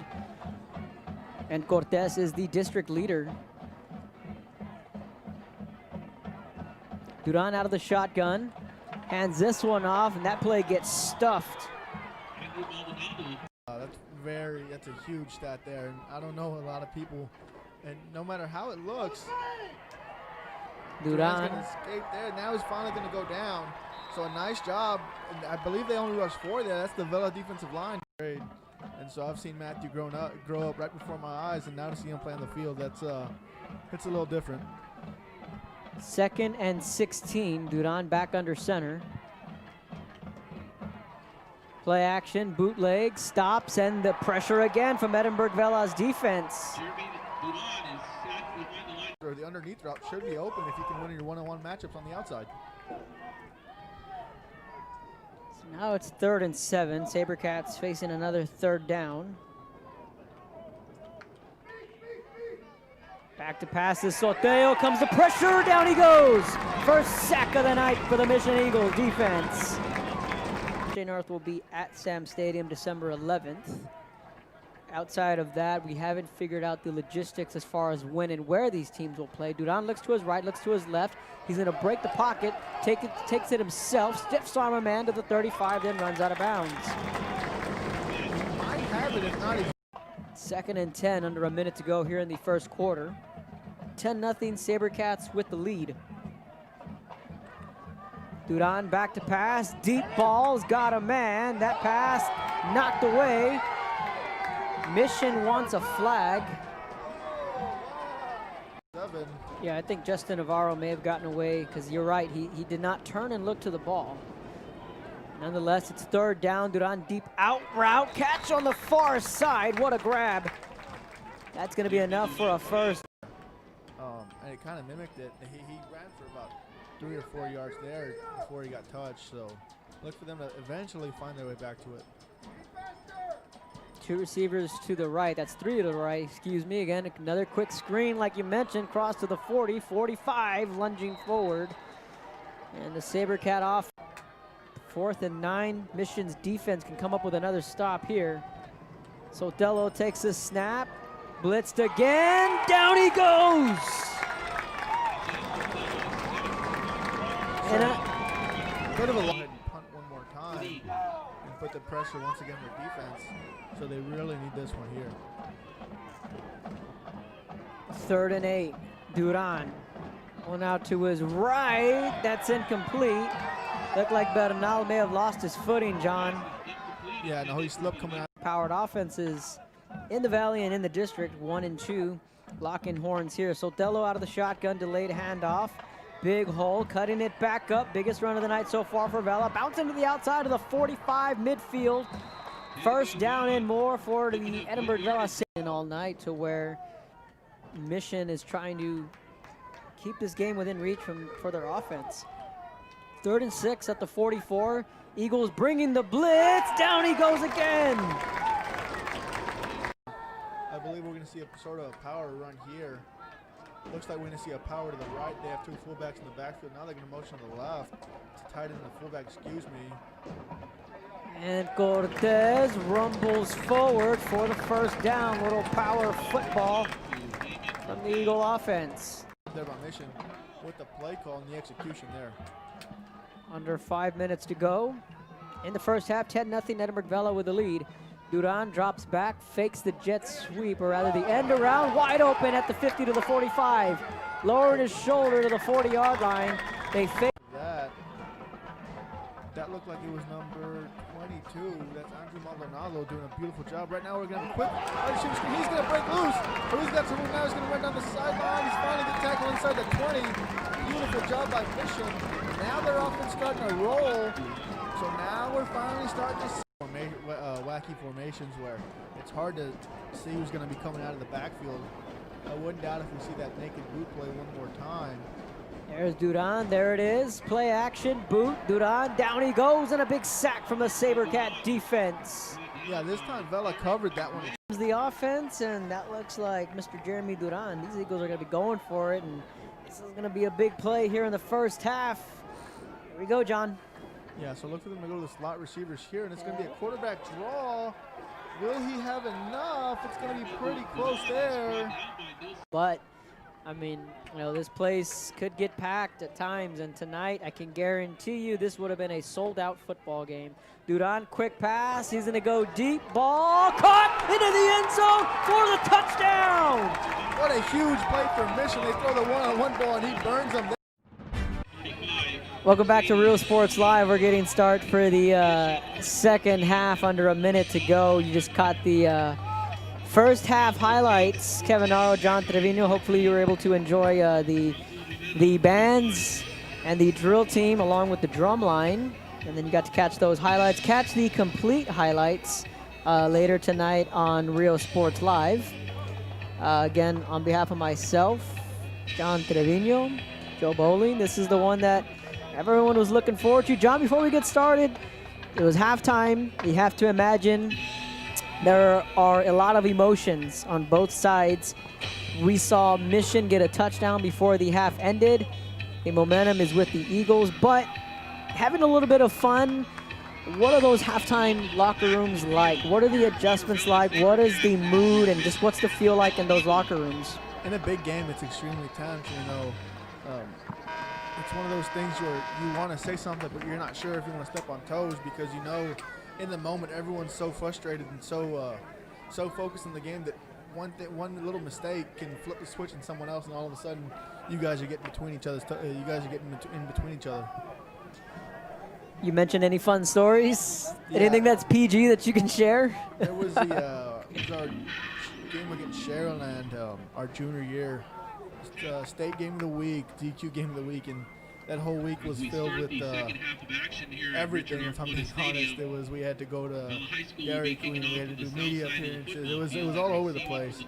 But at halftime, I think we were tied, and a player said something, and as a defense, we kind of lost it. A couple tables got flipped, and we found each other and talked everything out. Ended up losing that game, but it was a story that after that everything changed. So here's a kickoff from Vela. This time they'll kick it deep. It's going to be returned by the Eagles, and he's going to cut back, and he's going to get brought down around the 27. Go ahead, finish your story. Yeah, so it was a story where everyone was all fired up. A couple tables got flipped. After the game, the coaches told us that they were very proud of us. It was a hard-fought game, and that we had to clean up all the Powerades, so that kind of sucked. But while I doubt there were any table flipping in either of these locker rooms, but those type of things can jolt a team, can fire up a team just a little bit. So we'll see what the Eagles can do. Again, they went into the locker room with the momentum on that last touchdown to Gilberto Bernal. 11:52, second half underway. A little bit of trickery, a reverse. Vela's defense ready for that one. Not a lot of room there. And that's once again, that's 99, Jake Duffner. It does an extremely beautiful job of staying home, playing his position. So they come out, they try to run a trick play. It was I believe it was end around, and they wanted to throw the ball. I'm not sure if it was either back to Duran or no, Duran stayed on the block. He was trying to find a deep man, but Duffner was not phased. He found the man in the backfield with the ball and brought him down. Big loss there, especially coming out of the half. 2nd and 21. Now there's going to be a false start. That's going to hurt, John, because you try and get cute with the reverse, doesn't work. And then now you get a false start. A little bit of questionable there, a little bit questionable play call coming out of the half, but they obviously saw something that they liked. Whether it didn't get executed, but I wouldn't doubt that's not the last time we see that. I feel like eventually they'll go back to that. But the false start, especially after a loss like that, you can't have that. You can't have a false start. So now it's 2nd and 26. Duran's pass, that's complete at the 15 down to the 20-yard line, then drug out of bounds. Coaches wanting a horse collar. Damian Cortez on the reception. Almost gets back to the original line of scrimmage. Now it's 3rd and 13 from the Eagles' 25. So 10:55 in the third quarter. Eagles in a hole here. They cut it in half. It's 3rd and 13 at their own 25 on their first drive of the second half. Duran rolls out to his left. He's going to just get shoved out of bounds. Clock's going to stop at 10:50. So with the loss of down, then the false start, it was a backwards drive for the Mission offense. Yeah, so Vela doing a really good job coming out of the half, playing fired up. I'm sure one of their captains told them they needed a big stop coming out of the gate, especially with Mission having all the momentum. So Mission's going to line up, coming here to punt. They'll have 3 to the top of the screen. Duran's back. And that's going to be not a very good punt for Mission, so the Sabercats are going to have good starting field position. So on the other side of the break, Sabercats offense coming out on the field. You're watching Real Sports Live. We're this close. This close to making sure no child suffers a crippling disease Ever again. This close. We are this close to ending polio. Ending polio. All we need is you. This close. If we donate now, we may lose this chance forever. Help Rotary make history at endpolionow.org. Welcome back to Richard Flores Stadium. Sabercats, great starting field position. They lead 10-7. Sotelo's pass quickly completed at the 30-yard line. Jaime Perez Jr. on the reception. We know Jaime Perez Sr., that's the head baseball coach, your former baseball coach. Yeah, it was a really good time. I saw, we called him Jaimito. We saw him grow up before our eyes, and once again, calling his game is pretty special to me. That pass complete at the 25. That's going to be an incomplete pass. Well, John, how do you think I feel when I covered all 4 years of your career? Now you're sitting next to me in the broadcast booth, so there's no secret. I'm 28. I'm still young, but I feel a tad bit old, just a little bit, because you were just down there running around, and I was interviewing you after games. Oh man, Those days sure were fun, especially since we have a lot of background history together with you going to the school named after my grandma. So it's really something special to me that we're calling a game together. That pass complete.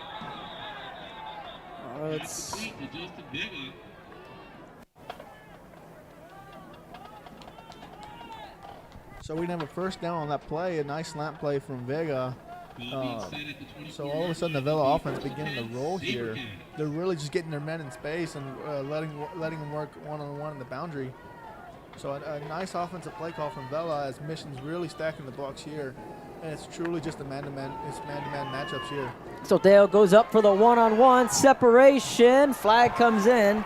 That's going to be a PI call. Multiple flags on the field. Incomplete pass intended to Jaime Perez. And we're looking for Jaime Perez.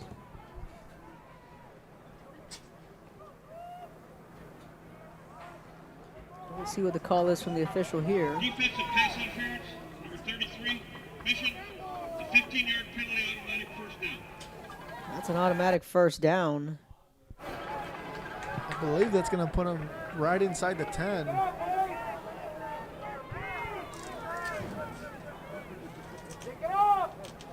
I'll put him at I'll spot him at the 9 here. So first and goal from the 9. Vela looking to take back the momentum here. Really trying to find the end zone here. No field goals here because field goal it's going to remain a one possession game. Ball at the 9, quick pass, complete at the 5. So and another thing you factor in as well is that they got good starting field position on that punt. And anytime you give an offense like either Mission or Vela, going to find their way into the end zone. 2nd and 4, ball on the 4, third quarter. Handoff, running room in front of him, walks into the end zone for the Edinburg Vela touchdown. Yeah, no, that's a really beautiful job by the O-line. It looked like they overloaded the left side, ran the stretch to the right, and the linemen took care of their business. Wide receivers got all their blocks as well, and that's going to equal the recipe for success from the Sabercats. And that equals 6 this time, so it's going to be 16-7. Vela barring the extra point here. Ted Galvan finding his way into the end zone, and you talk about a big football game, and Galvan having to carry the workload for the absence of Pablo Rivera. There's the extra point. Let's go back to that replay. Check it out. Yeah, so look, they have tight end, fullback on the left side. They run the stretch to the right, and the right tackle just completely obliterates his man, erases him from the play, and Galvan walks into the end zone. So it's 9-10 left in the third quarter. John, you mentioned about our ties really with our families. He's talking about Norma Linda Trevino, an elementary school that I grew up in from 3rd grade on. My mom and I got there when the school, in the 2nd year when the school opened. That's all I've ever known. That's all my family's ever known, and that school named after your grandma. And then of course we know your dad, and a lot of family ties with Michael Arguelles, Steven Ramos, those guys, Johnny David, all Trevino kids. Yeah, so a lot of lifelong friends created there, and even more lifelong friends, even when they didn't go to school with me, it's just one of those things that you really just hang on to. Right now, the Mission Eagles are going to get good field position, ball at the 40. And I remember your brother, J.D. Trevino, who's currently running the camera. Kudos to him. He's out there. It's not cold outside, but if you're out there long enough, it's a little nippy. But kudos to him for coming out here and really joining the RSL crew. And he's hopped right in, and he's done an excellent job on the camera. I remember him when he was just a little kid, and he was always at your practices. And I always asked him, JD, when are you going to suit up and play some football? He said, nah, I'm good. I like the role of being the manager. Nothing wrong with that. Duran back out at quarterback. Here's the motion man Bernal. He'll take the snap, hands it off, trying to bounce it to the outside. Throwing the stiff arm, gets to the 45-yard line, and that's a good pickup for Damian Cortez. Running back, Damian Cortez. Seeing the handoff from Duran. And then I know one thing you did notice too was your first game here. I think Brandon Guzman was with us. You notice that the turf was new. Edinburg, the school district here, doing a good job with the facilities, the turf. And you have the Vipers practice facility along with the Boys and Girls Club here on the north end zone. Snaps there, Duran looks, that pass quickly completed for a first down to the 45-yard line. The Eagles now in Sabercat territory. Hauling that one in was Jose Ortiz, his first catch of the night. Yeah, no, excellent job by the Eagles coming out on this drive. First drive, tried to get cute and throw the end-around pass. This time they're really just using their offense, driving it down their throats here.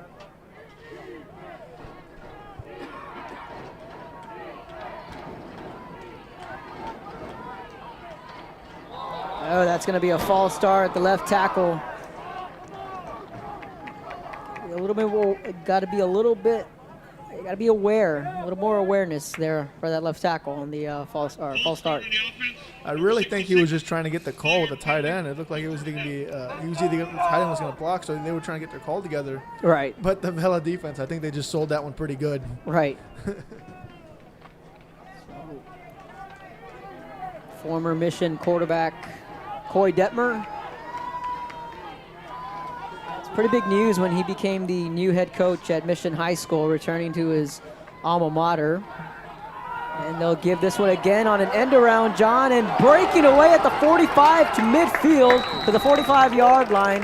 That is a heck of a run from Bernal. John, that play looked like it was done from the get-go. On the instant replay here, Bernal was the motion man.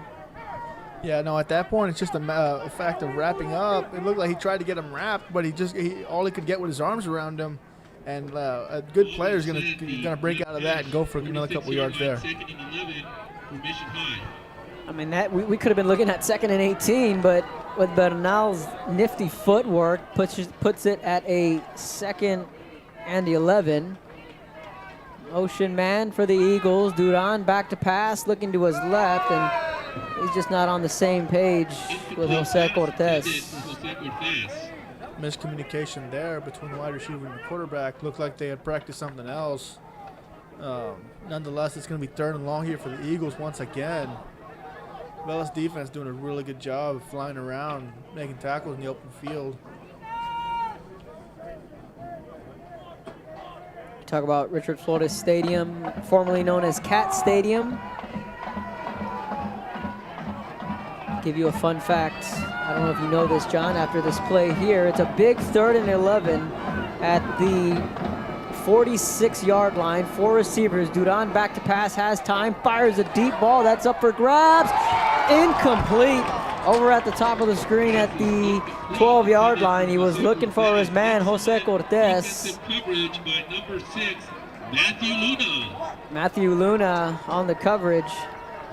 Yeah, no, the Mission's going to try to take their chances most of the night in that matchup, as they believe Cortez is the better player. On that play, it looked like Matthew Luna had really good coverage there. It looked like Cortez had his hands on it, but just couldn't survive hitting the ground. So it's a 10-point Sabercat lead. They're going to get the football back. It's 17-7. Mission's going to punt this one away. They're going to try and pin them deep. It should go out. We'll see where the officials spot this one. Oh, they're going to give him a generous spot at the 38-yard line.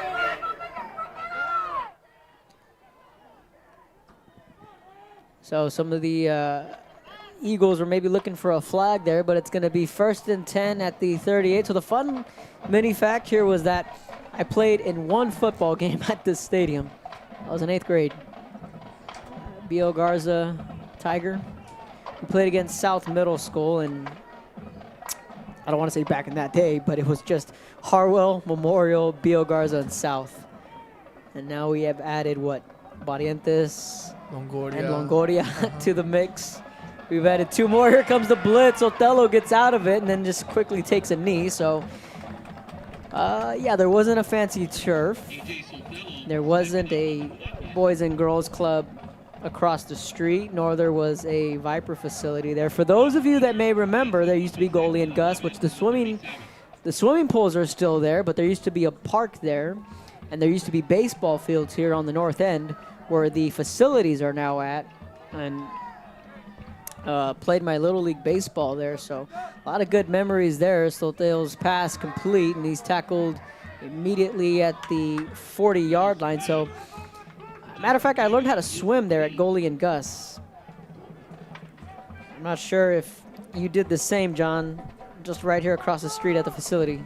No, I was just, here, jump in the pool. If you drown, we'll save you.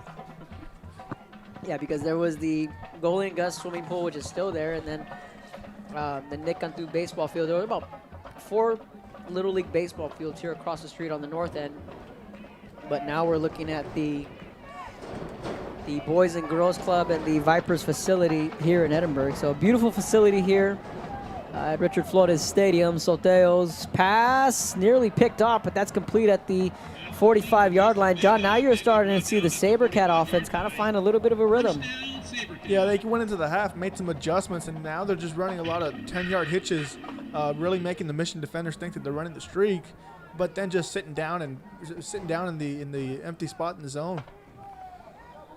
We haven't seen the Sabercats take a shot deep. Do they take it here? And that's a stretch run. That's a loose football. Almost coughed that one up. Was Ted Galvan.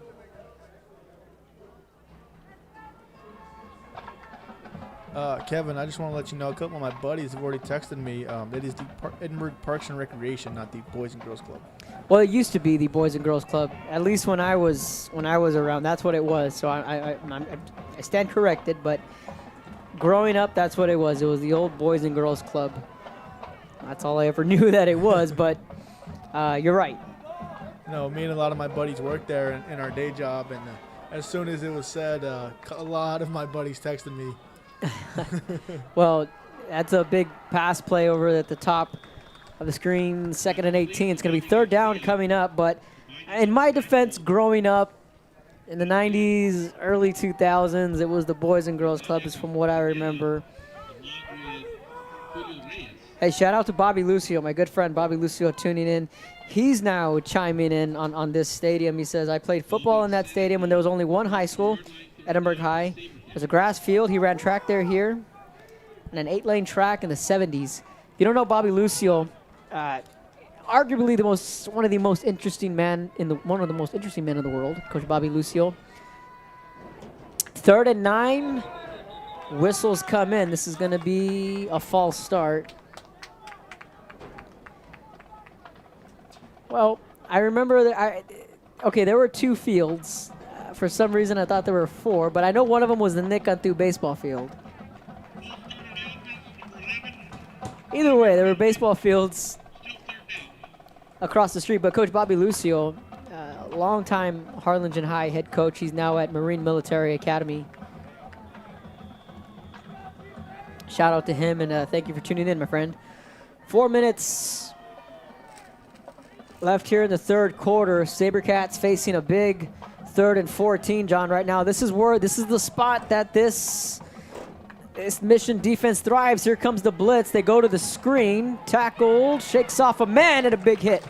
Yeah, beautiful job there. I mentioned earlier, I had a feeling they were going to go back to the screen, and they did, but Mission's too fast as they find the ball carrier, and they wrap him up before he could even get started. Beautiful job by the Mission defense, forcing a stop here for Vela, keeping their offense in the game. Now we have Hector Guzman chiming in. He's mentioning the baseball fields next to Barrientos. I played baseball at those fields too. Do you remember those baseball fields? Are you too young to remember that? Or no, I had plenty of practices there. Okay. This punt's going to be fair caught by Mission. 3:06. So, yeah, those baseball fields were pretty neat because we had an actual, quote, dugout. You remember that, right? The dugout was actually underground. We had a batting cage. And, those were a lot of fun. I remember I played a lot of summer ball there. It's sad that they took them down because there was just so much fun playing there. Like I said, in the summer ball, fall, we had the wooden bat leagues, and we felt like big leaguers for once. Yeah, no, I really wish they would have kept that facility open because thinking about it now, that really was a beautiful facility as to. Yeah, it was Soto Field. Yes. Yeah, that one baseball field that we had out there. Soto Field. So here we're gonna have a read option here by Duran, and all of a sudden he's got some green. He's got some green in front of him. He's gonna come up the field. He's gonna cut back, and all of a sudden he's still got some. Now slide down around the 44-yard line. So a huge play there for the Eagles. It looked like it was a triple option play there, as the slot receiver looks to bubble out. It's covered there, so all of a sudden he just takes up the field and gets a lot of yards there, and that's going to set up Mission. And all of a sudden, looks like if they can get their offense, Kevin, they're still in this game, and if they can score before the quarter ends, they're in a really good position here. Toss to the left, and that Vela defense swarming to the football, and luckily that he got back to the line of scrimmage. That was Damian Cortez. Shout out to Josh Silva. Currently, he's Josh Silva. He graduated a year ahead of me in 2009. He's currently the head softball coach at Harlingen High School. He's just reminding me, he and I played together at Soto Field with Nick Cantu Sr. was the man who ran the field. He was the groundskeeper, and he took good care of that field. 2nd and 8 after the pickup of 2. So going back to Coach Silva, he was my summer coach the year after I graduated high school. Duran back to pass, complete, right at the 50. Josh Silva, his younger brother John, and John Silva, and Keith Silva. I played a year with Keith, my senior year when Keith was a sophomore. But a lot of good memories, not only here at Richard Flores Stadium, but just down the road at Soto Field, and again with the baseball fields across the street here on the north end zone here at Richard Flores Stadium. 3rd and 4, under 2 minutes to go. John, big third down here coming up at midfield. Duran looking back to pass. He's going to fire this one deep, and that one's just going to fall incomplete. On the coverage was Ivan Mendoza, and that's a name we haven't said too much tonight. But, John, in my opinion, when you're not talking about a corner too much, that's good news. Absolutely. I think now he's lining up at safety because it looks like he's got a club over his hand. He's done an excellent job all night. Anytime they've tried to target him, the ball has either been to where the Eagle can catch it, or it's way out of position because Mendoza has been doing such a good job intercepting passes over the past couple of years. 4th and 4 for the Eagles. And they're going to punt this one away. That one nearly blocked. And this is going to take a Eagle roll. Oof, all the way about to the 10-yard line. So that's going to bring us down to 57 seconds on the clock. You mentioned the club. Wouldn't Tyler Clow wear a club, the old safety for Edinburg Vela? Yeah, Taylor's, I believe he broke his. So when he transferred to Vela, we were going through our off-season program, and all of a sudden he was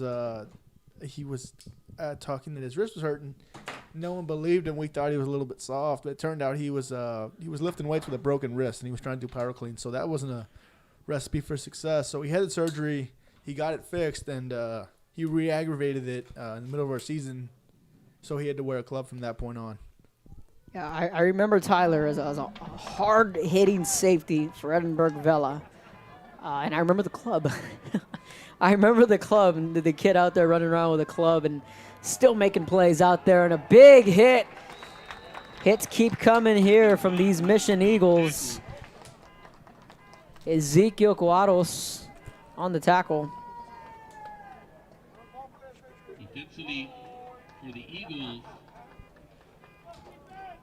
We're under a minute to go. The clock just winding down here in the 3rd quarter. Hope you're enjoying the broadcast. Let us know where you are tuning in from. We'll give you a shout out on the air, and we're shaping up for a big 4th quarter in a game that has been dominated by the defenses. Again, this one's for all the marbles in District 31 6A. Run up the left hash. Big running hole crossing the 25 down to the 30. Drug down from behind. That's going to be a first down and more from the Sabercats. 6 seconds left.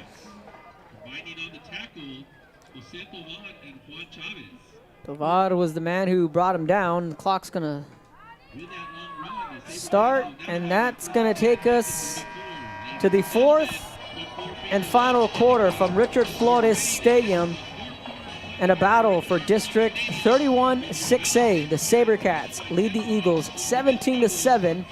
We're going to step aside, take a quick break. You're watching Real Sports Live. Sherryland ISD, a nationally recognized district focusing on quality and rigorous instruction where every child is immersed in a culture of academic success. A district dedicated to preparing our youth for the future. Our mission is to inspire, educate, and empower all students to reach their full potential and become leaders of the highest moral character. Sherryland ISD, excellence is our tradition.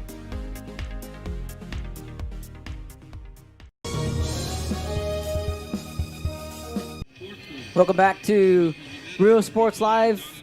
Kevin Narro, John Trevino on a chilly Friday night.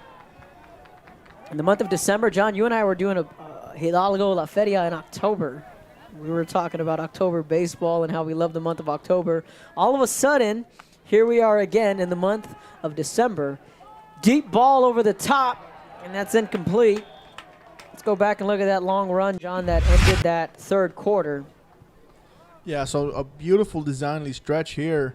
The tight end kicks out his man, and all of a sudden the left tackle down blocks his defensive end, and it's a huge room as the linebackers are blitzing and I believe the B gap, so he washed them in. So just beautifully executed there by the Vela Sabercats in that offensive line. Yeah, Ted Galvan has stepped up big, and that was a big play for Edinburg Vela because they were buried inside their own 5. They were able to get the big play, 2nd and 10 for the Sabercats. A quick hitch. That's not there, and that's incomplete. Is incomplete. Offensively for the Eagles, number 33, Julio Reyes. Yeah, so Mission really trying to get a stop here. Putting Vela in another 3rd and long. This is where they've gotten their big sacks here, as they just pinned their ears back, and they're really trying to get after the quarterback here. Right, and this is where we've seen this Eagle defense dial up the blitz when they can get the Sabercats in 3rd and long situations. That's where they thrive. Let's see if Dante Lopez can make a play. Hit as he was thrown. That ball's up for grabs. That's incomplete. I don't know, John. That wasn't catchable again. This is a huge call. I didn't see which official threw the flag there, but that's a I don't know about that one. Let's go back and take a peek at that replay. I think that was uncatchable. John, they're going to move the sticks. I didn't see too much contact, and it's going to be a first down for Edinburg Vela on 3rd and 11. I don't know about that one. That's 2 big calls against the Eagles defensively. Because other than that, if it hadn't been for the penalties on Mission's defense, they've been playing pretty lights out almost all night.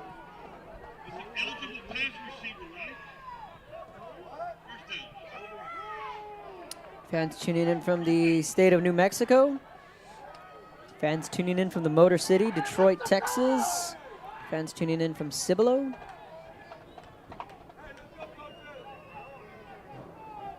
So fans continuing to chime in here. Well, it's going to be 1st and 10 at the 44. I thought that one was uncatchable and a little bit of a questionable call, but nonetheless, it's a first down for Edinburg Vela.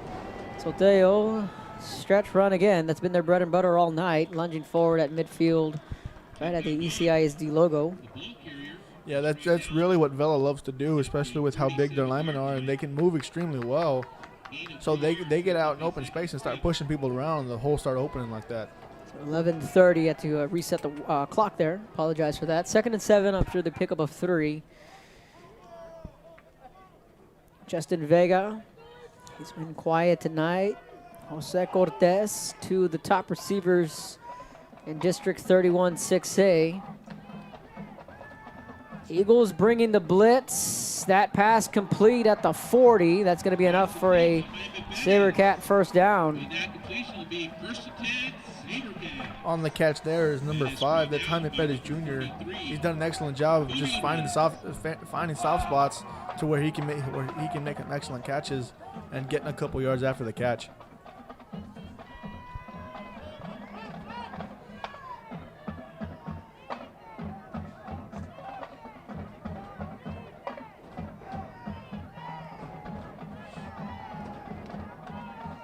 Sabercats offense on the move. Well, looks like he may have gotten tripped up there.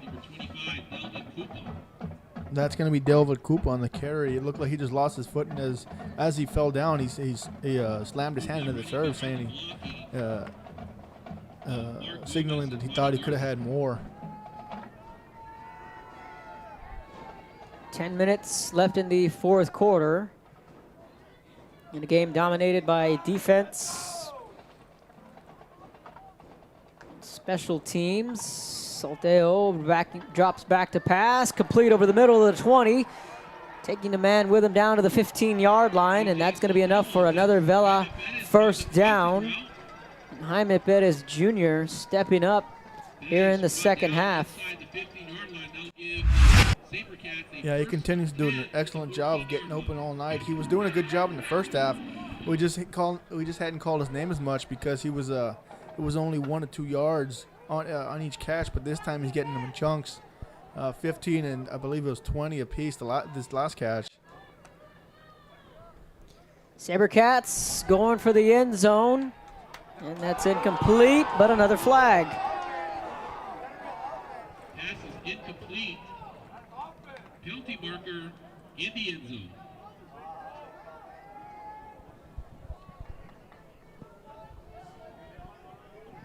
What did you see there, John? The only thing I saw that I think they could have called, he boxed them out as Perez Jr. was trying to go for the ball. So if it looks like they are going to call that to moving the ball forward there.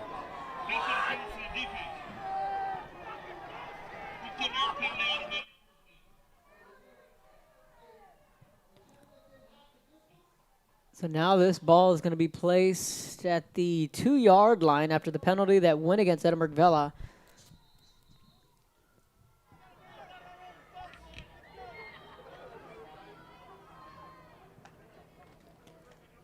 Handoff, and a good stop there defensively from the Eagles. Who other than Dante Lopez to come in and make a stop? Yeah, excellent job there from Mission. They've stuffed the run almost all night, especially with all their blitzes coming off the edges. This time they're gonna get in the backfield and wrap them up in the back, and this time they'll bring them down. So this stop from Mission's got to be huge. They've got to limit them to 3 points here, as they're in dangerous territory here to let this game slip out of their hands. 2nd and 5 at the 5.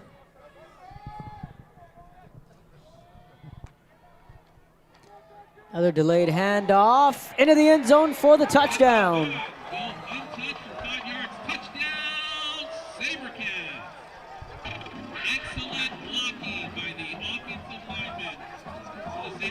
We'll go to that replay right after the extra point, John, and that's a couple of tough penalties that Mission had to endure. And now this game starting to slip away just a little bit. If you are a Mission Eagle fan,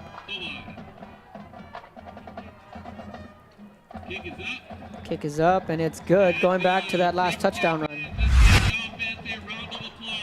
Oh, excuse me, that's not the last touchdown run. Apologize for that, but it's a 24-7 Edinburg Vela lead on the other side of the break. You're watching Real Sports Live. In Harlingen is a sweet stop for cakes, cookies, and pastries. The best in town for specialty cakes made to order. Sweetbread, cookies, pies, or how about cupcakes? At a piece of cake by Ibarra's, try a Texas-style cinnamon roll, or how about some tamales? Wedding cakes, graduations, you dream it and they can make it. The best in town is a piece of cake by Ibarra's in Harlingen.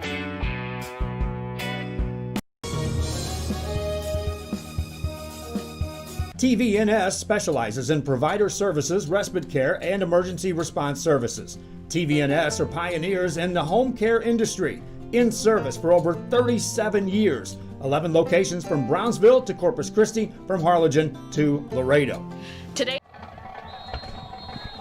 Welcome back to Real Sports Live. 8:47 left in this one, John. It's a 24-7 Sabercat lead. Yeah, no, it's been a hard fight for Mission, as a couple key penalties have killed them defensively. Offensively, they've gotten some drives going, but can't really finish them out, as the Vela defense has done a good job making adjustments on the fly. This mission defense has been pretty stout all night. They've done an excellent job.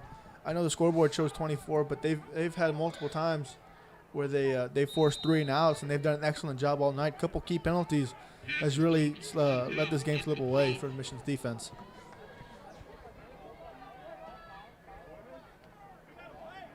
Yeah, Duran was looking for the screen, but that was beautifully covered by the Sabercat defense.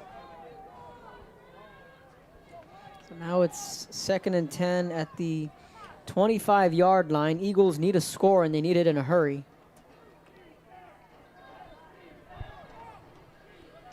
They just can't press too much. I know they need to score fast, but he doesn't need to be forcing throws here. And that pass incomplete.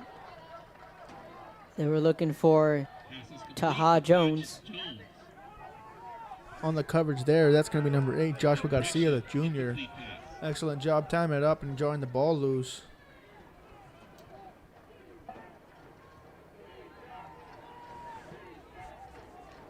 So 3rd and 10 now for the Eagles. They need to convert here to keep this drive alive and keep a potential comeback alive in this one. 8:38. Duran looking back to pass. Here comes the blitz. Shakes off a man, spins away, and drug down from behind. That's going to be a coverage sack from Edinburg Vela. That's going to be number 3, Ryan Rodriguez. Does an excellent job chasing him around, and finally he's going to bring him down. Duran spins around and really creates a couple more yards, but Rodriguez does a good job hunting him down. Looked like he was on a quarterback spy at that time. Wasn't trying to let Duran beat him with the feet one more time. So here we're going to have a punt from the Mission Eagles.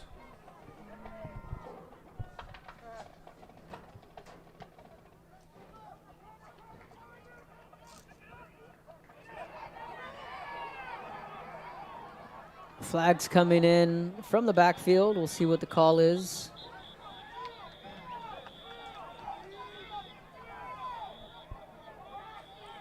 Looks like it's either going to be in the area of a holding or block on the back on Vela. We'll see what the call is going to be right now.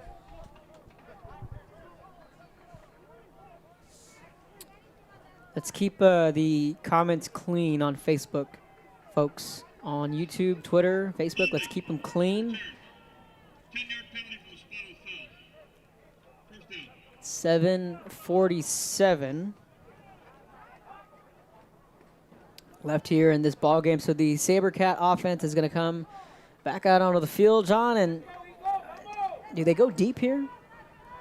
Kind of go for the nail in the coffin? Eventually, we'll probably see it, but I anticipate this drive is going to start out with a couple stretches. And then eventually they'll take a play-action deep shot here. Sotelo will get in the call from the offense. They are at their own 34-yard line. Let's see if they can go for the kill shot here. And a flag comes in. This should be a delay of game. Or if I'll start, we'll see.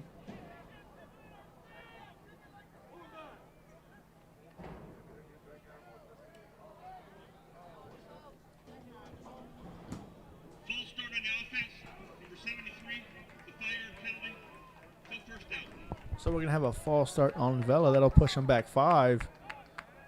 So now they'll look to get started here. 1st and 15 from their own 29.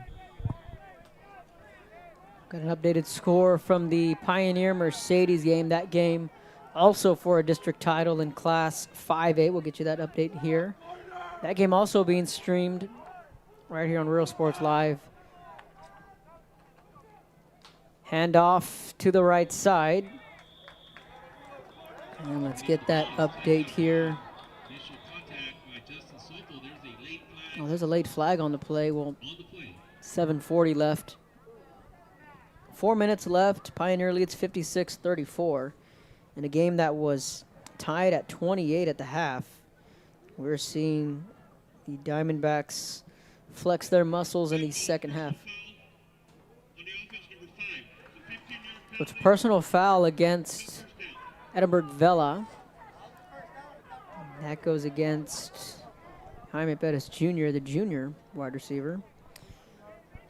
So that's going to push them back with 7:40 left here in the fourth quarter.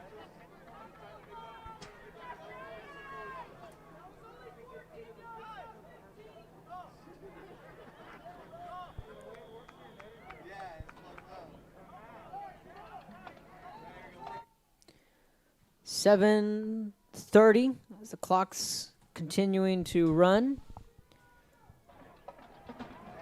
1st and 29. Sabercats backed up.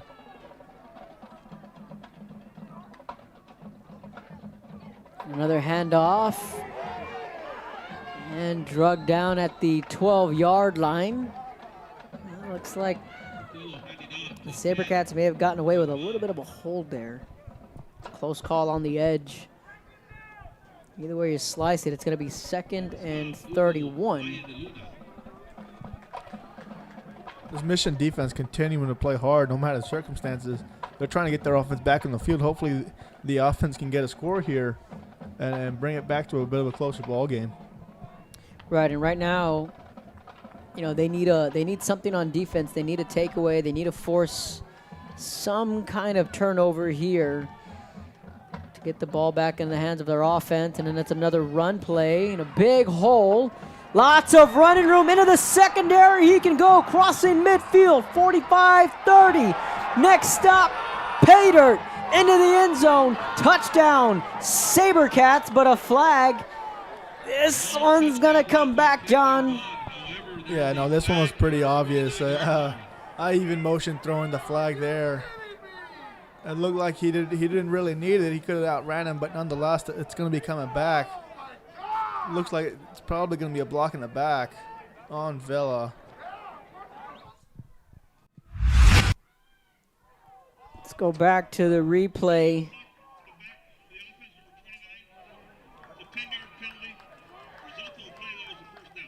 Galvan, yeah, the block in the back came there, and you don't got to do that.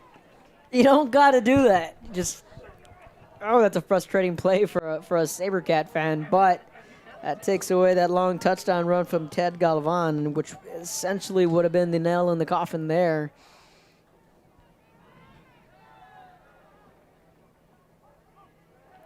That was just a big hole opening up for Galvan for a defense that has done a heck of a job going against this Sabercat offense. So the ball's going to be at the 39-yard line. You wipe away the touchdown run from Galvan. They go right back to the running game. Shakes off a would-be tackler to the 30, still on his feet. We're seeing some tough running. This time it's Koopa on the carry. Yeah, he does an excellent job reading through the holes, breaking tackles there. I think about 3 or 4 defenders bounced off him there. So Koopa having a nice little run there. That's going to give him a first down. So it's 1st and 10 from the Mission 28-yard line. So now the Sabercats can really they can milk this clock down and they can keep running this football, and they are 5 minutes and 20 seconds away from being crowned 31-6A champs. Had a little trouble with the handoff, but a big hit here on the near side. This Eagle defense can lay the wood, and this time around it was Luis Balderas. I know this might end the streak here on Mission season, the winning streak, but nonetheless, I fully anticipate both of these teams going on deep runs. Mission's defense is going to carry them a long way. It's tough playing against a Vela defense like that who's extremely fast. They'll get on the right footing after this week. They'll make the right adjustments. So look for this Mission Eagles team to continue playing hard. Ball carrier, Ted Galvan. On the play there, that's going to be number 40. That's Ezekiel Cuadros. Forgive me if I mispronounced that. Makes an excellent play coming down the line after he saw the quarterback securely hand off the ball. Does an excellent job coming down the line and makes the huge hit in the backfield. So we are under 4 minutes to go. It is 4th and 9 for the Sabercats. Now, again, Edinburg Vela just taking their time, rightfully so.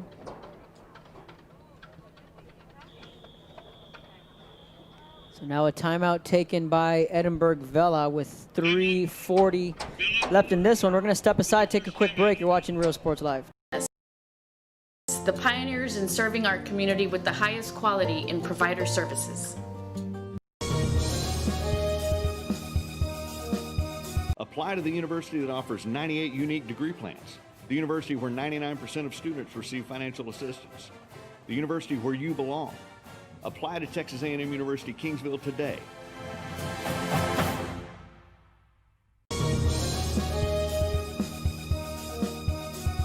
Jay Gonzalez Injury Attorneys have won over 1,000 personal injury cases and recovered millions for their clients. When others shut down, we continue fighting for victims of car accidents, work injuries, and 18-wheeler cases. Jay Gonzalez. Forever Memories, Antiques and Collectibles, located at 237 North Sam Houston in San Benito, is filled with vintage items, collectibles, and a selection of vinyl records that's as good as it gets. Every shelf, every aisle, and table is filled daily by a number of vendors that ensures that something here just might be the item you have to have. The vinyl record area helps bring an added atmosphere that makes for the fun trip when stepping back in time with the memories. Forever Memories, Antiques and Collectibles in San Benito. Welcome back to Real Sports Live after the timeout. 3:40 left in the ball game.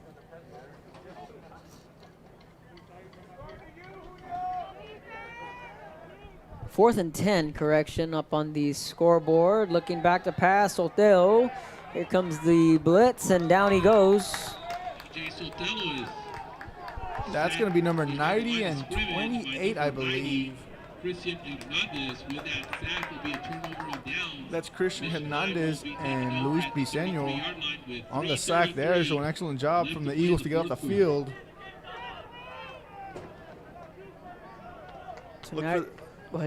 Look for them to try to punch it in here to get some confidence going into the playoffs. I know it's a tough loss, but this is a tough Vela team who's going to go deep, and they've done it annually. And mission going forward is really just going to need to focus on getting their. I know it's they've had their offense strong all year, and they're going to find a wheel route there, and it's just going to be overthrown. That was a close play, and you look at these two teams as Jeremy Duran, he took a lick there from Jake Duffner, who he has been disruptive all night. And the crazy thing is, the kid's just a sophomore.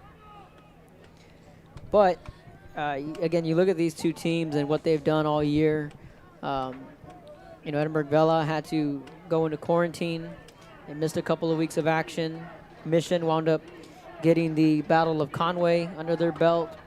So each of these teams have had to endure their own obstacles, like we all have. But one thing I saw last night with Donna and Brownsville Veterans was that while the game didn't mean anything in a sense where both teams were eliminated from the playoffs, but you saw that these kids were grateful. They were thankful that they were able to finish their season as Duran gets chased down from behind. And another coverage sack there. Jeremy Bernal is brought down by number 40. I think when it's all said and done, considering the situation we're all in, these kids are they're happy and they're thankful to be out there on the field.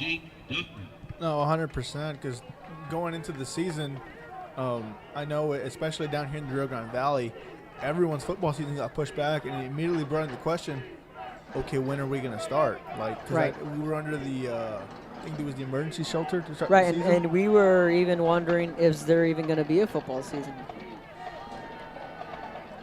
Duran's gonna fire a deep ball at the 30, and again, that's gonna be incomplete, and a flag comes flying in from the secondary. Jose Cortez is the intended wide receiver. You know, now we're on the brink of boys soccer getting underway. Basketball is full steam ahead, and in some districts, we're just seeing schools play one round through district play.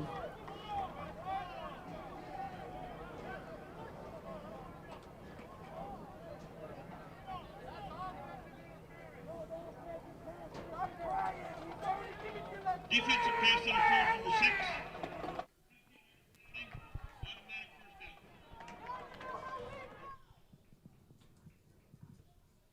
So the penalty is going to go against Vela here. Defensive pass interference. Mission will continue the drive here at the Vela 47. 1st and 10 with 2:22 left to go in the ball game. Duran looking back to pass, and down he goes again, and it's another sack. This Sabercat defense. That's going to be number 94, Raul Guajardo. We hadn't called his name at all, I think, tonight, so that just shows that anyone from that Vela defense can get it done along the defensive line.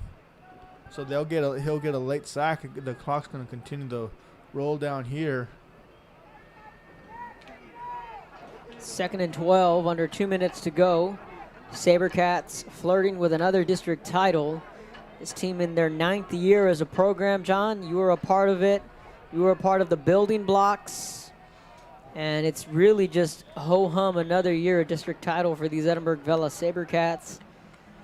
You know, and we had the discussion earlier today about, well, just who may be the greatest Vela team ever. And, you know, you toss in your class, you toss in 2018, we toss in this team. But, you know, these kids here that we're watching, they got a shot to write their own legacy and write their own chapter in the brief 9 years here for Edinburg Vela. No, 100%. And this is another team that's going to go undefeated with as long as they can close out this game, which we're at a minute 35. They will go undefeated with a district championship, and we'll have a quick timeout here. Timeout's going to be on Mission. So this class is really they fought their way into the position, especially in the season where we weren't sure if it was going to happen, and they've come out in I think this is the 5th game they played, and they've looked extremely well in all 5 games. So they've definitely put themselves in that conversation as well. Right, and Coach John Campbell picking up where Coach Michael Salinas left off, really. And you had mentioned the first year Vela was in existence. They didn't win a game all year. Your freshman year covered a majority of those games, and you saw the sparks, little growth spurts. I remember, I think it was against Sherryland. I think Johnny Davila returned a kick return for about 98 yards. And I said, there it is. I was with Donut Salinas. I said, that's the spark. That's a play that they can look back on and say, that's a program builder. A big play here and there. We saw the growth spurts. You guys just missed the playoffs the year after that. You guys make the playoffs the year after. You win your first district title at Mission Veterans. But, you know, this is a very good grounded football program started by Coach Michael Salinas. And they're continuing to thrive. That pass complete to Bernal. And another thing, too, John, you know, with we talked about Coach Coy Detmer, you know, and we're going to take a moment and, you know, pay our respects to the loss of his dad earlier this year, Sonny Detmer, the great Sonny Detmer, who was a pioneer when it came to the passing game in the state of Texas here at Mission High School. Duran with a rope. That one's just dropped. That was a beautiful pass from Duran. It was sad news, as it's going to be a turnover on downs. It was just some sad news hearing the passing of Coach Sonny Detmer up at Somerset. The Sabercat defense is going to come up with a stop 58 seconds away from another district title. John, you were a part of these district titles, and while you can check off the box of check, you win your district, next check is the playoffs, You know, what are those deals like? And just, you know, that mentality of saying, okay, check mark preseason, check mark regular season, check mark district title. Now we got the playoffs coming up. Yeah, it's 3 different seasons wrapped into one, and our coaches, I'm sure this coaching staff has made it well known that throughout the 3 phases we need to continue to get stronger, and it looks like this Vela team will. They're going to come out and beat a very good Mission High Eagle team, 24-7, and they're going to continue going on stronger, and they're going to have a bit of a tough matchup in the first round, but if they can get by, you know, it's going to just to give another credit to them as they continue to get better and better with each game they play. Yeah, Westlaco is going to be a tough out for Edinburg Vela, and then these Mission Eagles are going to turn around and face a San Benito team, John, that's quietly reached the 3rd round of the playoffs a couple of times in these last 5 years, and you know, Coach Dan Gomez and that San Benito staff, they do a great job. It's going to be a heck of a football game, and this one dominated by the Edinburg Vela defense, John, that they played quite impressive. Yeah, no, just a huge credit to the coaching staff as they did an excellent job, even throughout all the COVID situations. They got the defense ready, and they came out tonight in a district title game, extremely impressive against a great offense in that the Mission Eagles brought into town. All right, so that's a final score here from Richard Flores Stadium. The Edinburg Vela Sabercats 24, the Mission Eagles 7. Just quickly before we wrap up, I want to thank everyone for tuning in. John, final thoughts on this football game? It was a great game. I know it got away in the second half, but both teams came out and showed that they're 2 of the premier programs in the Valley. And going forward for Mission, you know, they've got a deep playoff run to fulfill for themselves, and they're probably going to come back stronger next year. So, and Vela's going to continue to be Vela's. They have a bunch of kids coming back next year, and they have a deep playoff run themselves. So I'm really looking forward to the next 2 years for these 2 programs. So again, the Edinburg Vela Sabercats crowned District 31 6A champions. So they will be the 1 seed. Mission will be the 2. And again, right before we wrap up, San Benito will take on Mission. Edinburg North will take on Harlingen. Westlaco will take on Vela. PSA North will take on Brownsville-Hanna. So again, on behalf of myself, John Trevino, JD Trevino, Joe Bolin, and everyone at Real Sports Live,